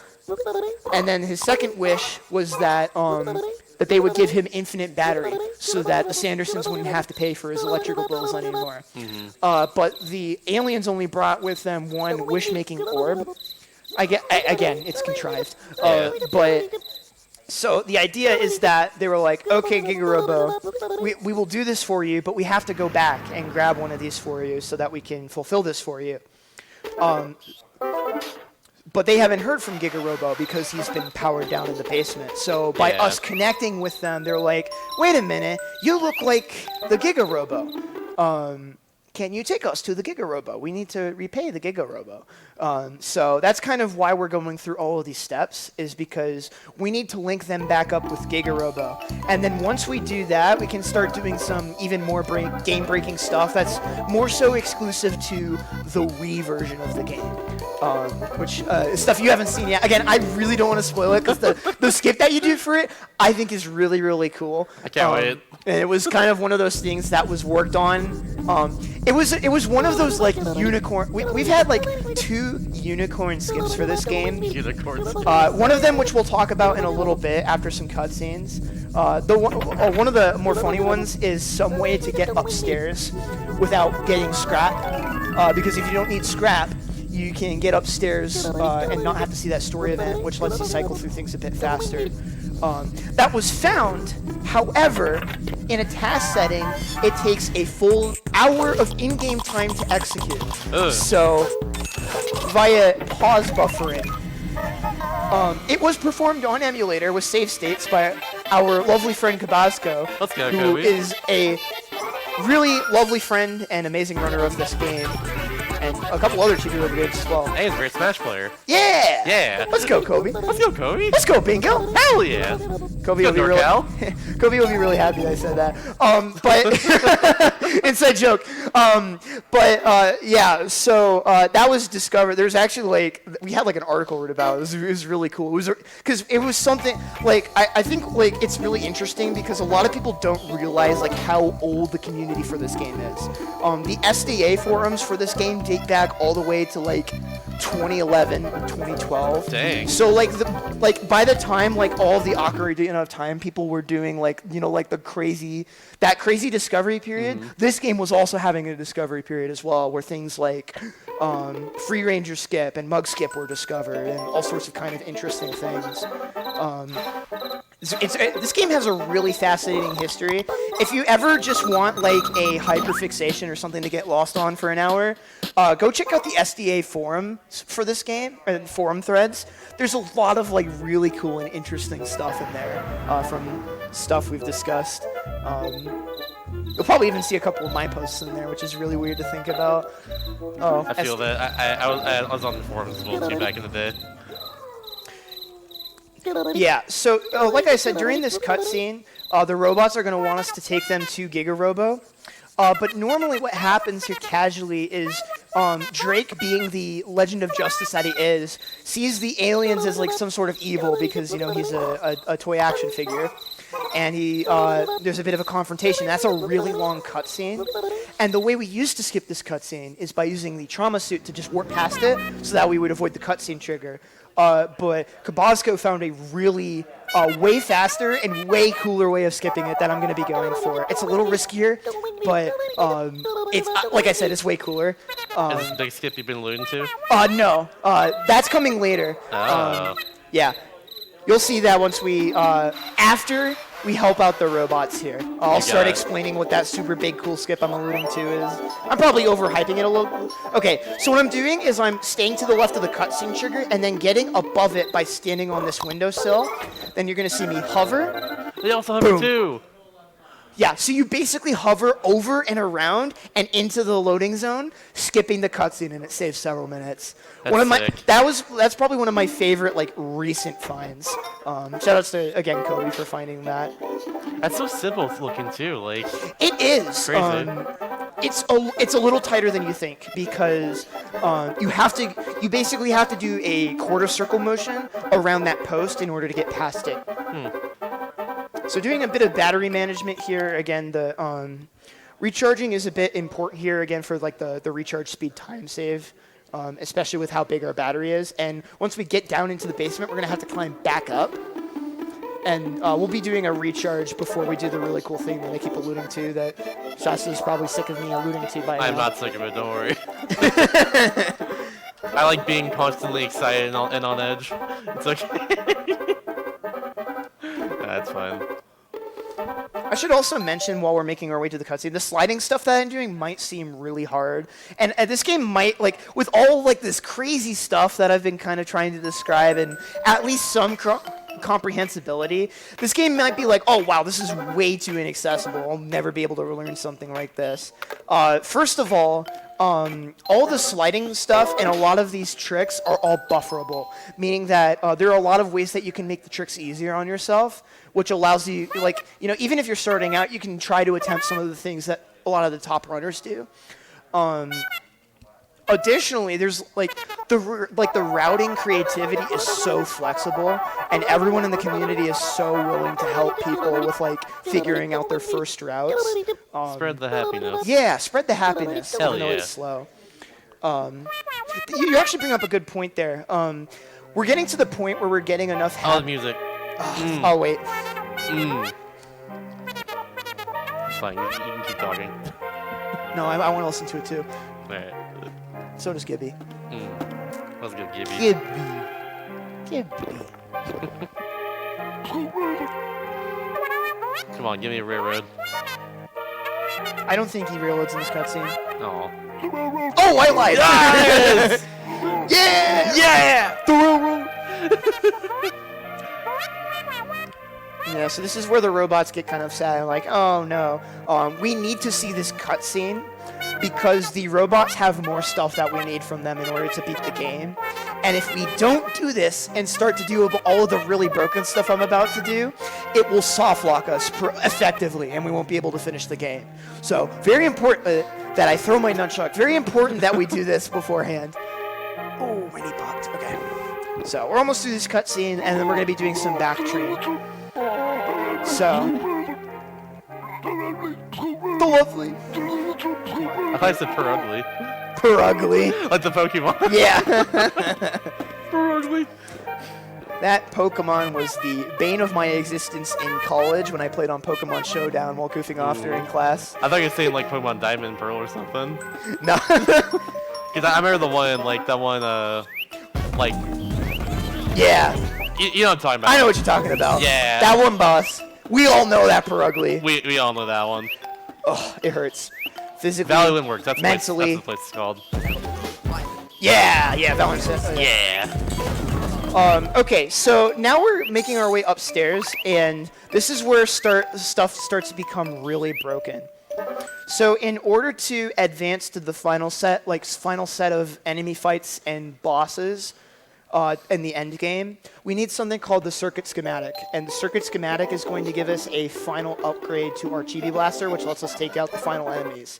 More realistically, it's just another progress gate that we have to do in order to beat the game. But that's sort of like the more narrative of that, for lack of a better term. So essentially, Mr. Sanderson had that circuit schematic that we need, but he lost it. It was thrown out. So what we do is we go into the past in order to grab it. So we need that. And then what we also need is Giga-Robo's lost leg. Now, we've actually passed by the leg a couple of times and haven't grabbed it for a very good reason, which we kind of mentioned earlier with the game soft locking on us if we did this earlier. But it's in this metal briefcase below the bed in the master bedroom. And normally, you need to get a passcode to open the briefcase. Even though it's the same thing every time, the game requires you to go into the past and do a whole bunch of nonsense, and I mean nonsense, in order to hit a story fag that allows you to read the passcode, that allows you to then interact with the suitcase to unlock it. Because Telly would be like, oh, you don't know the password, don't even bother trying. But on the Wii version, we have a really cool way of ignoring that requirement. I'm going to be quiet for just a second, and you're going to see me do a little bit of nonsense. So this is the thing I've been alluding to. Let's see if I hit it. 1, 2, 3, 4, 5. Wait for it. Boom. What? What? That is nonsense. Okay. I will explain how that works in just a moment, because the cutscene here is going to be super messed up. Wait for it. Wait for it. Oh no! There's no. Mr. Sanderson's supposed to be here. The spiders don't spawn in. We're inside of the metal crate, and we're good to go. And we have And the door's knocked down. And the door is knocked down. And this cutscene just looks hilarious. Hey, this is a normal thing there. This is very normal. Oh no, a ghost! Run, Mrs. Sanderson, run! As I get dragged out the door by a ghost. So the reason why this only it's dumb, but that was a Wii exclusive trick, not because you can't clip into the suitcase the way that I did, but on GameCube discs, if you attempt to, when the cutscenes start to play, as soon as the spiders rise up to the ceiling, the game crashes really hard. Like, really hard. Wow. That saves 5 minutes, and I'll go into like how all of that time save adds up as we make our way into the past, and I have some more visual examples to talk about. But we're gonna go make our way into the past, so I'm gonna have to do. Oh yeah. I'm gonna ask real quick. What exactly happened there again with the barricading door? So we were about to get the leg. But the reason that the case was locked is because these really powerful evil spiders, these super mega spiders, were inside. Yeah, and, so it was. We'll explain kind of like how that relates to the plot when we get to those cutscenes. But we need to see that cutscene so that we can like activate the leg, and that's what puts us into the end game. So I guess as we're going into this, I can kind of explain like how that was our other holy grail, is what's called leg early, which is getting that leg before having the passcode requirements to access it. And so the reason that's such a holy grail is because of the puzzle that you need to do in order to look at the code, because the game needs you to look at the code in order to be able to put it into the briefcase, right? So in order to do that, Tao is actually a puppy in the past. It's really cute. He's a little smaller than he normally is. Puppy. And so Tao is in front of the same suitcase that holds the leg. And that's what has the password already dialed onto it because the briefcase is open. So what you have to do is you have to move Tao out of the way so that you can read it. You can't clip past him or anything like that. You have to move him. And to move him, you lure him away by finding a randomly buried dog bone, which does not spawn in until, at a minimum, day or night 6. Huh. Now, if you remember, we did Pico, the gambling minigame, on night 4. Yeah. So, normally, and this is what the GameCube runs actually do, and it's a very interesting route, where they actually, after doing the divorce cutscene, talk to Mom so that they can set up the side quest for getting the pajamas costume, which actually lets you instantly end a cycle with its pose, and lets you cycle through those days anyway. So it's a really interesting way that route comes about too. So because that dog, additionally, you also have to get a spoon, unless you're a mad lad and you decide to go for the spoonless route, which has a 1 in 3 or 4 chance of killing your run at the probably now point, which is 1 hour and 50 into the run. Yeah. For lack of a better term. It's been a while. I mostly focus on the Wii version now because it's fast. But yeah, because we don't have to get a dog bone, we save 5 minutes. It's very, very silly. But that was our holy grail. We had the skip to get to the leg early for the longest time, and it crashed on us. But it was Kabasco it was either Kabasco or Glitch PhD who discovered it, I think. It was Glitch, but I can't remember. It might have been Kabasco. I honestly don't remember. It doesn't really matter too much, because we all work together on these kinds of things in the first place. But someone realized with testing, it was like, hey, it didn't crash for me on this version. And we were like, oh. Oh. Well, that's good. Yeah. So it really had a major impact on the speedrun. Oh, I put happiness. Yeah. No happiness allowed. Yeah, so that's leg early, I guess. How we actually did the skip makes use of a trick that you see a little bit more on the GameCube route called Drawer Glitch. And it's called Drawer Glitch, but it's really usable on any pullable object. It was just discovered on... Oh my gosh, I'm bad. It was just discovered on drawers, which is why we call it the Drawer Glitch. Essentially, the game uses your camera angle and the direction you're holding on the analog stick to determine whether Chibi should be pushing or pulling the crate. So if you hold a direction and then flip the camera by recentering on yourself immediately when that happens, it mixes up the direction that the game thinks it's supposed to be pulling the object. So you end up displacing it by pulling it off its intended course. And for certain pullable objects that eventually move to a static position, like the suitcase, which normally you can't interact with the same way after you've pulled it, after a couple of seconds, the game will correct itself, and it will snap back into location. So if you displace it angularly enough, and then go to where the suitcase is going to teleport to, you teleport right inside. And that's how we basically clip. Frick, hold on. This puzzle is annoying. Frick. Oh my gosh, this puzzle is like impossible. It's really not hard. Are you just trying to time it? Yeah, it's a timing puzzle. Oh, okay. There we go. Nice. And then after this, it's a really easy cycle every time. It's tired. I'm tired. Yeah, it's late. I'm tired as well. Yeah, so basically, you like light up one of the tiles, and then you have to press the switch when the inner light lights up. So it's a timing minigame. Ah, it was late. Interesting. Oh no. There we go. Cool. I've been doing this for long enough that I know the backups depending on where the color cycle currently is at. There we go. Alright, color puzzle successful. Let's go. Yeah, so additionally, you're actually going to not see me worry about my battery at all here. I'll explain why in a little bit, but this is one of the rare instances where it actually saves time to use as much of your battery as possible. So doing that puzzle unlocks this time machine, which is going to take us to the past and get us the circuit schematic. Even though we've gotten the lake early already, and we don't need the passcode, we still need to go to the past and get the circuit schematic. So you unfortunately can't skip this going into the past sequence. If there were some way to get the circuit schematic early, we would save so much time. Several minutes. It'd be a huge holy grail. But because the object is located in the specific back-in-time version of the upstairs bedroom, that's really not something we're expecting to ever see, unfortunately.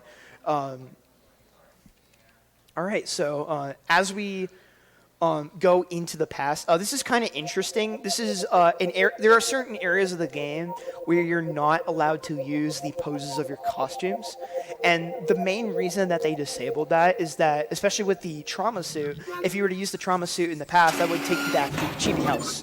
And that would cause a time-space paradox that the developers really just didn't want to deal with. So as a result, they were just like, okay, you're not allowed to use your costumes here because we don't want to cause a singularity of some kind. But there's a catch. Look at the dog! Doggy! Doggy. The arm wrestling, that's so good. I'll try to point the camera towards the doggy. Hee-ho. Mr. Sanderson likes to say hee-ho as well. It's great. If you hear him say hee-ho, you're allowed to join in unison as well. Hee-ho. I would have said something silly like donate for every time you manage to catch a hee-ho, but everyone would be broke, so we're not going to do that. Yeah, so there's Doggy! Yeah, so you normally have to move him out of the way by putting a bone in that dish, but we already skipped that. This is the circuit schematic, and we're going to be doing another Death Abuse here. So, noise warning again.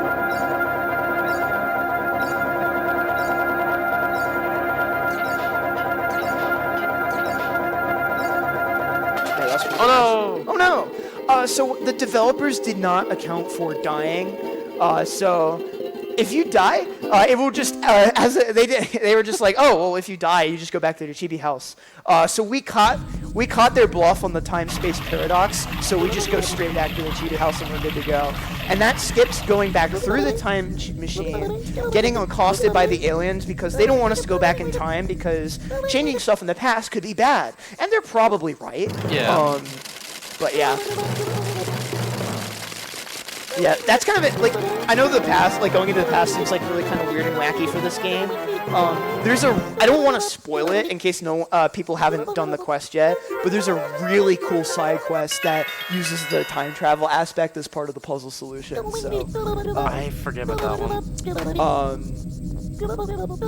I will tell you. Yeah, tell me afterwards. I will tell you. If I told you the character, it would spoil the puzzle for some people. That's fair. Yeah. Play Freebird. Freebird. Yeah, exactly. But yeah, like we said, you're missing like a lot of what makes this game special by not seeing all of, like the side characters and a lot of the other different parts of the house. There's a lot of hidden stuff like the frog rings and the chibi doors, so we highly encourage you to check this game out. It's, Absolutely. You know, any way that you can. Really. Any way that you can. It's such an amazing video game. And if you're ever interested in speedrunning this game, don't be like daunted by the price tag. Just play the game however you can. We have separate leaderboards for every like possible release of the game. So because getting this game, this is like one of those this is one of those games that's like really expensive to find an English copy of, but cheaper to find a Japanese copy of. So just get your hands on whatever you can if you're interested in trying it out. And there's pretty much a specialist in each version, so someone will be able to help you out with regardless of what you choose. So this is Tanu. This is the cutscene where we realize that, oh crap, we threw out the circuit schematic. Danger. Yeah, it's a big danger. But we went back in time and got the circuit schematic. So we're going to immediately give it to him, and we're going to be good to go. So again, this is like another instance. You saw how like fast the menu slid in and out? It's a lot more of a gradual shift on the GameCube version. That menu right there, I think it's about a half a second to 3/4 of a second faster. It's dumb. You gotta save the frames. Yeah. I should also mention something as well, and this kind of came into play when we picked up the leg, and when we pick it up again after we beat the final boss, will also become important.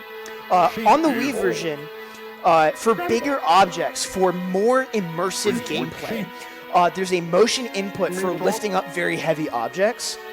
But it turns out, if you time it right, the like normally on the GameCube version, it's a long pickup animation to simulate how heavy it is. Yeah, I remember that. But with the flick of the Wii remote, it instantly picks it up, and it saves like a full second every time you pick up. More than that, even every time you pick up a heavy object. Probably.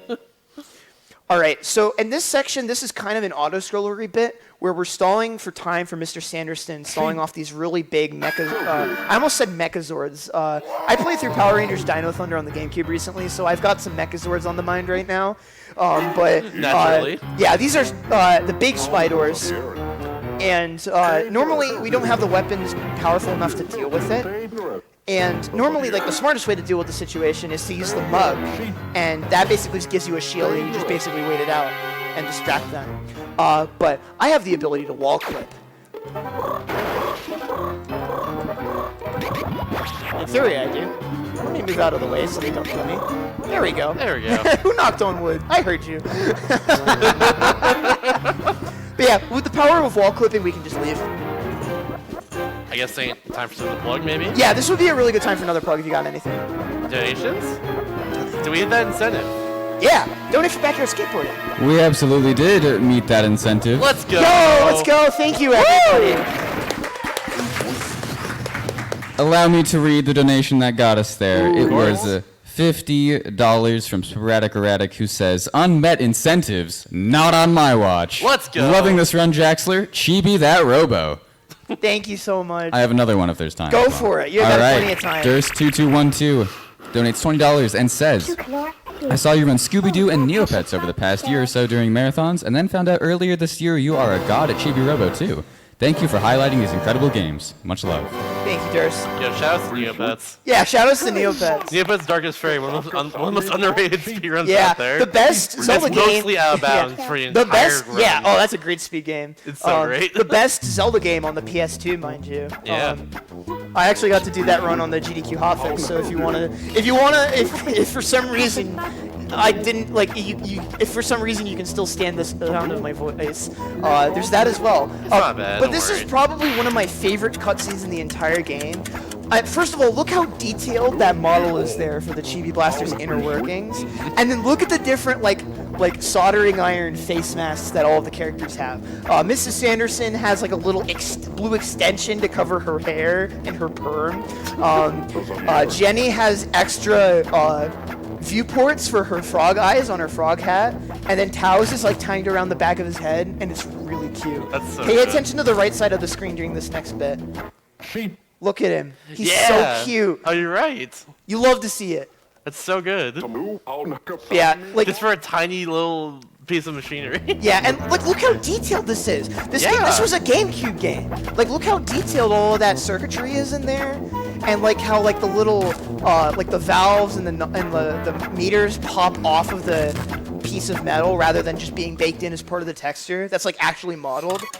Real like as someone who's like pursuing game development like as my career path, that stuff I always find super impressive.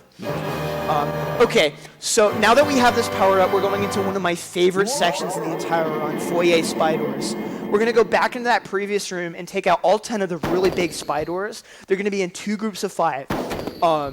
What I'm going to be doing is controlling spawns. So when I get close enough to them, 2 of them are going to start spawning the map already because they were spawned in the map from the previous time.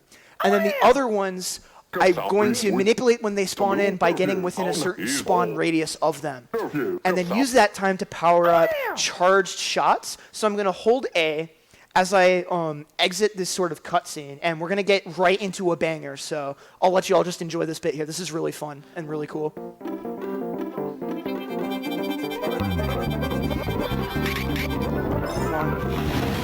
around the left side. Boom. Okay, so that's the first 2. Manipulate that spawn, kill, and then start manipulating the second, and then third. Should spawn in over here. Right on time. Come on. Good. Okay. So I don't need to worry about power too much here, but battery management is extremely crucial for this next segment. This is one of the hardest strats in the entire run. I'm gonna go for it. This will be a little bit risky because it will affect the amount of health I have going into the final boss, but I'm going to attempt it because it's really sick. Okay. So as I enter the arena here, the game is going to force a shot for some reason because this game is well programmed. So, no, I'm just kidding. So I'm going to account for that by aiming in advance and then moving around the... Oh, that's unlucky. Wait. Oh, I killed it. Yeah, you killed it. What? That was really weird. Okay, unfortunately, I have to take the recharge here because I took too much damage. If you do that properly, you are able to avoid taking enough damage where you can go straight in to the next fight and have enough battery to defeat the boss. It's fine if to have to recharge here. It's only going to lose me about 20 seconds or so. So we're off and good to go here. That's not a huge deal. I've been messing up the fast strat. Interestingly enough, the game requires you to recharge before doing the final boss if you don't have a certain percentage or threshold of your battery, dependent on your maximum battery. It's a very strange calculation that there are people way more qualified than me to explain. But because I have high battery, I'm going to be trying to go for some stuff that I normally don't go for, or probably shouldn't be going for when I go into... Well, I'll just play it straight. There's ways you can damage abuse to make this fight faster because it's complicated, but we're going to be going into the final boss fight. Now, interestingly, because of the way the game's quest system works, credits don't start to happen until we save Chibi-Robo, which happens after this boss. Because beating the boss is what gets us the leg, which means we've finally done everything we need to do to save Chibi-Robo. This fight is really, really cool if done well. I will probably be quiet for the majority of it.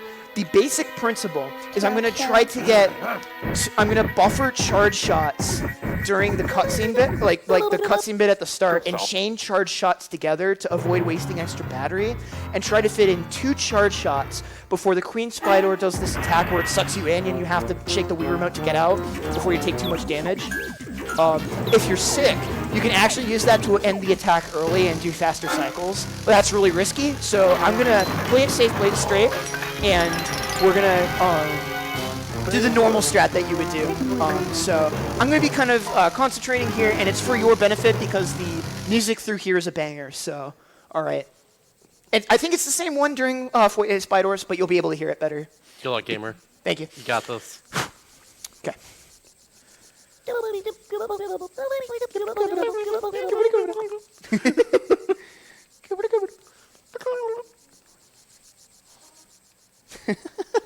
got a whole fridge on him. I just realized.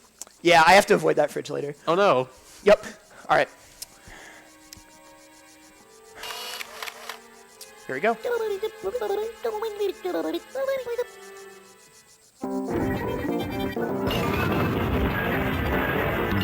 Good, I got the hit. So you need to stay far enough away there where you don't get sucked in.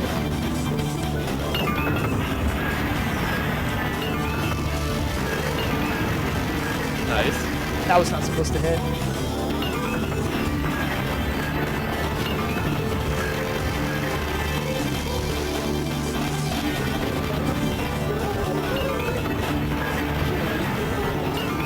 Good. Okay, so the second phase of the fight is weird. The fight will end when you deal damage to the Queen Spydor when you have low and critical battery count. So we're just gonna mash here until we win. Cool, we're good. Nice. That's a very strangely programmed second phase, but you basically just get a quick kill if you bring yourself into critical health. Come on, thank you. Before going into that fight. That's why in the ideal Fourier Spydor's fight, you want to try to avoid the recharge so you have less battery, so that by the time you finish the first phase, you are in critical health. So that way, when you go into second phase, it's an instant kill. It's a really cool strat. But because I took the safety recharge, I went for an adjustment strat, which actually still ended up working out pretty well. It only lost me about 7 seconds or so. And so we've basically done everything we need to do to beat the game. We've just got a little bit more movement. Now, interestingly, how that fight goes has consequences, believe it or not, because you do not get a battery recharge after you beat the fight. And you go straight to the Chibi house with whatever battery that you have. And ideally, you want to just go straight to Giga-Robo and put the leg and the battery inside so you can go beat the game. But if you take too much damage during phase 2, you're not going to have enough battery, so you have to take an extra recharge, and that can lose you 20 seconds if you don't do the fight correctly. So again, even at the end of the game, when it's like, oh, we're good, we have all the battery we need, no, it all matters way too much. Also, yeah, not divorcing. Let's go. Yeah. Yeah, good but thing. Basically, like, the idea of the plot is that Mr. Sanderson was out of work, not because he was lazy, but because the company he was working for made the Spydors and made them evil, and he thought that was super unethical, so he left. And he didn't communicate that with his wife, because he was ashamed of himself. And so that kind of led to some new understanding because we unlocked the thing and got them to have an open dialogue about it, because that's how you actually go and fix relationships, is you talk about things. Yeah. And you are open with people about things. Not like I would know, I'm Ace. But in theory, that's how it goes. Okay, so normally there's a cutscene here with Drake Redcrest where he's going to be like, oh no, robots are bad for the environment. But I really don't care about environmental impact, and that cutscene's really slow. So we're actually going to take a detour through the kitchen to the basement to go get Giga-Robo. Let's see if I get the swag strat.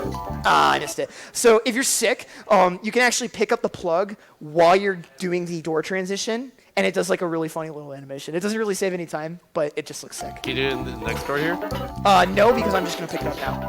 I can go for it if you want me to try to go for it. If you want to, up to you. I'm not. How are we doing? It's your oh, we're doing Play Fine Announcement. Might as well. Heck yeah. It's like a second. There we go. Hey! So pay attention to the bottom right corner. It'll look a little bit weird. Right about here. Let's see. Oh, he picked it up during the fade out. That sucks. Aw, that's fine. Yeah, I guess that happens on that door. Just imagine he was like picking up the plug while sliding through the door. That's essentially what happens there. That's good. But yeah, we've pretty much done it. We made it to the basement without having to do that extra recharge, so that's going to save us a lot of time. And pretty much all we got is one final set of plug drops here. So gonna drop it here. And then one mighty plug drop right there. Nice. Avoided the trash. So if you land on the trash, you have to fall, which loses you time. And we're going into the final cutscene here. So we're going to turn these items in. Talk to Plankbeard a little bit. Salty tears of joy are going to well up in his wooden eyes, I suppose. And then the last requirement is we have to find the passcode to actually turn the thing on because it's password protected. Now, normally the way you do this casually is Mr. Sanderson dropped his engagement ring with the passcode engraved on it into the sink in the kitchen. But look, thank God, the passcode is the same every time. It's 200667. So time will actually be coming up soon. Time is when I input the last number on the code. So let's get ready on time.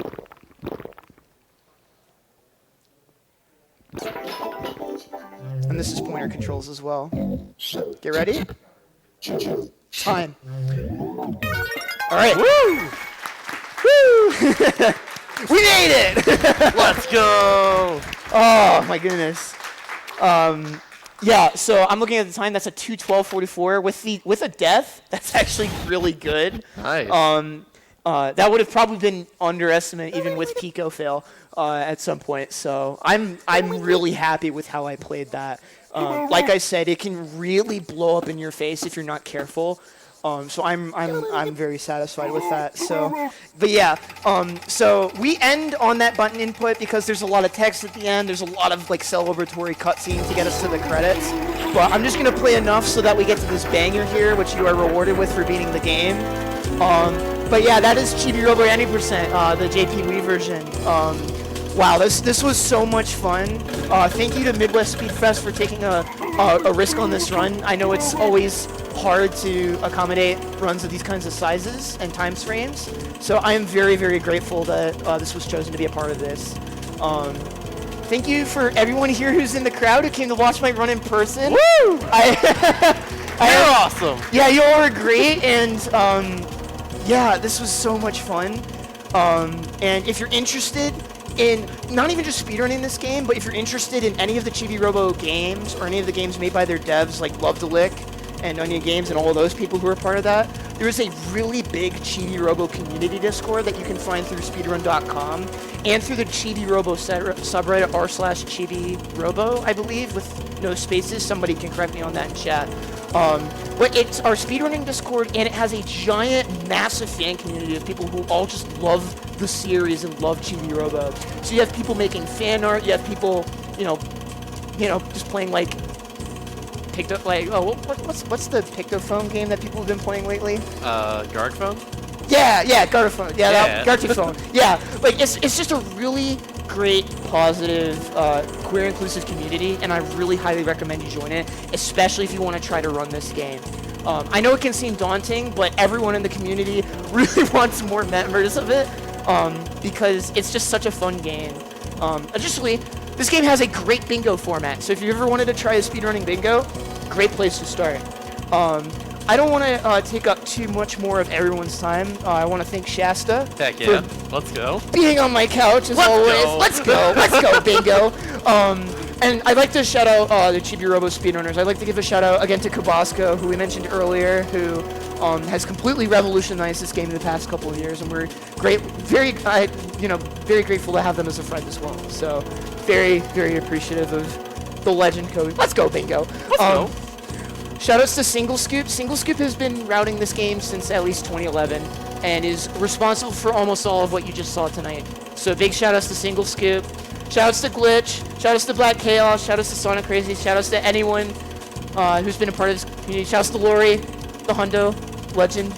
Hundo in this game's long. But I yeah. can't imagine routing Hundo in this game. It's really interesting, you'd be surprised. I imagine, yeah. That's a topic for another marathon. But that's it for me, folks. I've been Jaxler. You can find me at twitch.tv/Jaxler1. Follow him, please. And my Twitter is JaxlerSR if you want to see the occasional weird liminal space post, I guess. I don't know. That's it for me, folks. Again, thank you, whether you're online or in the crowd. Thank you so much for watching.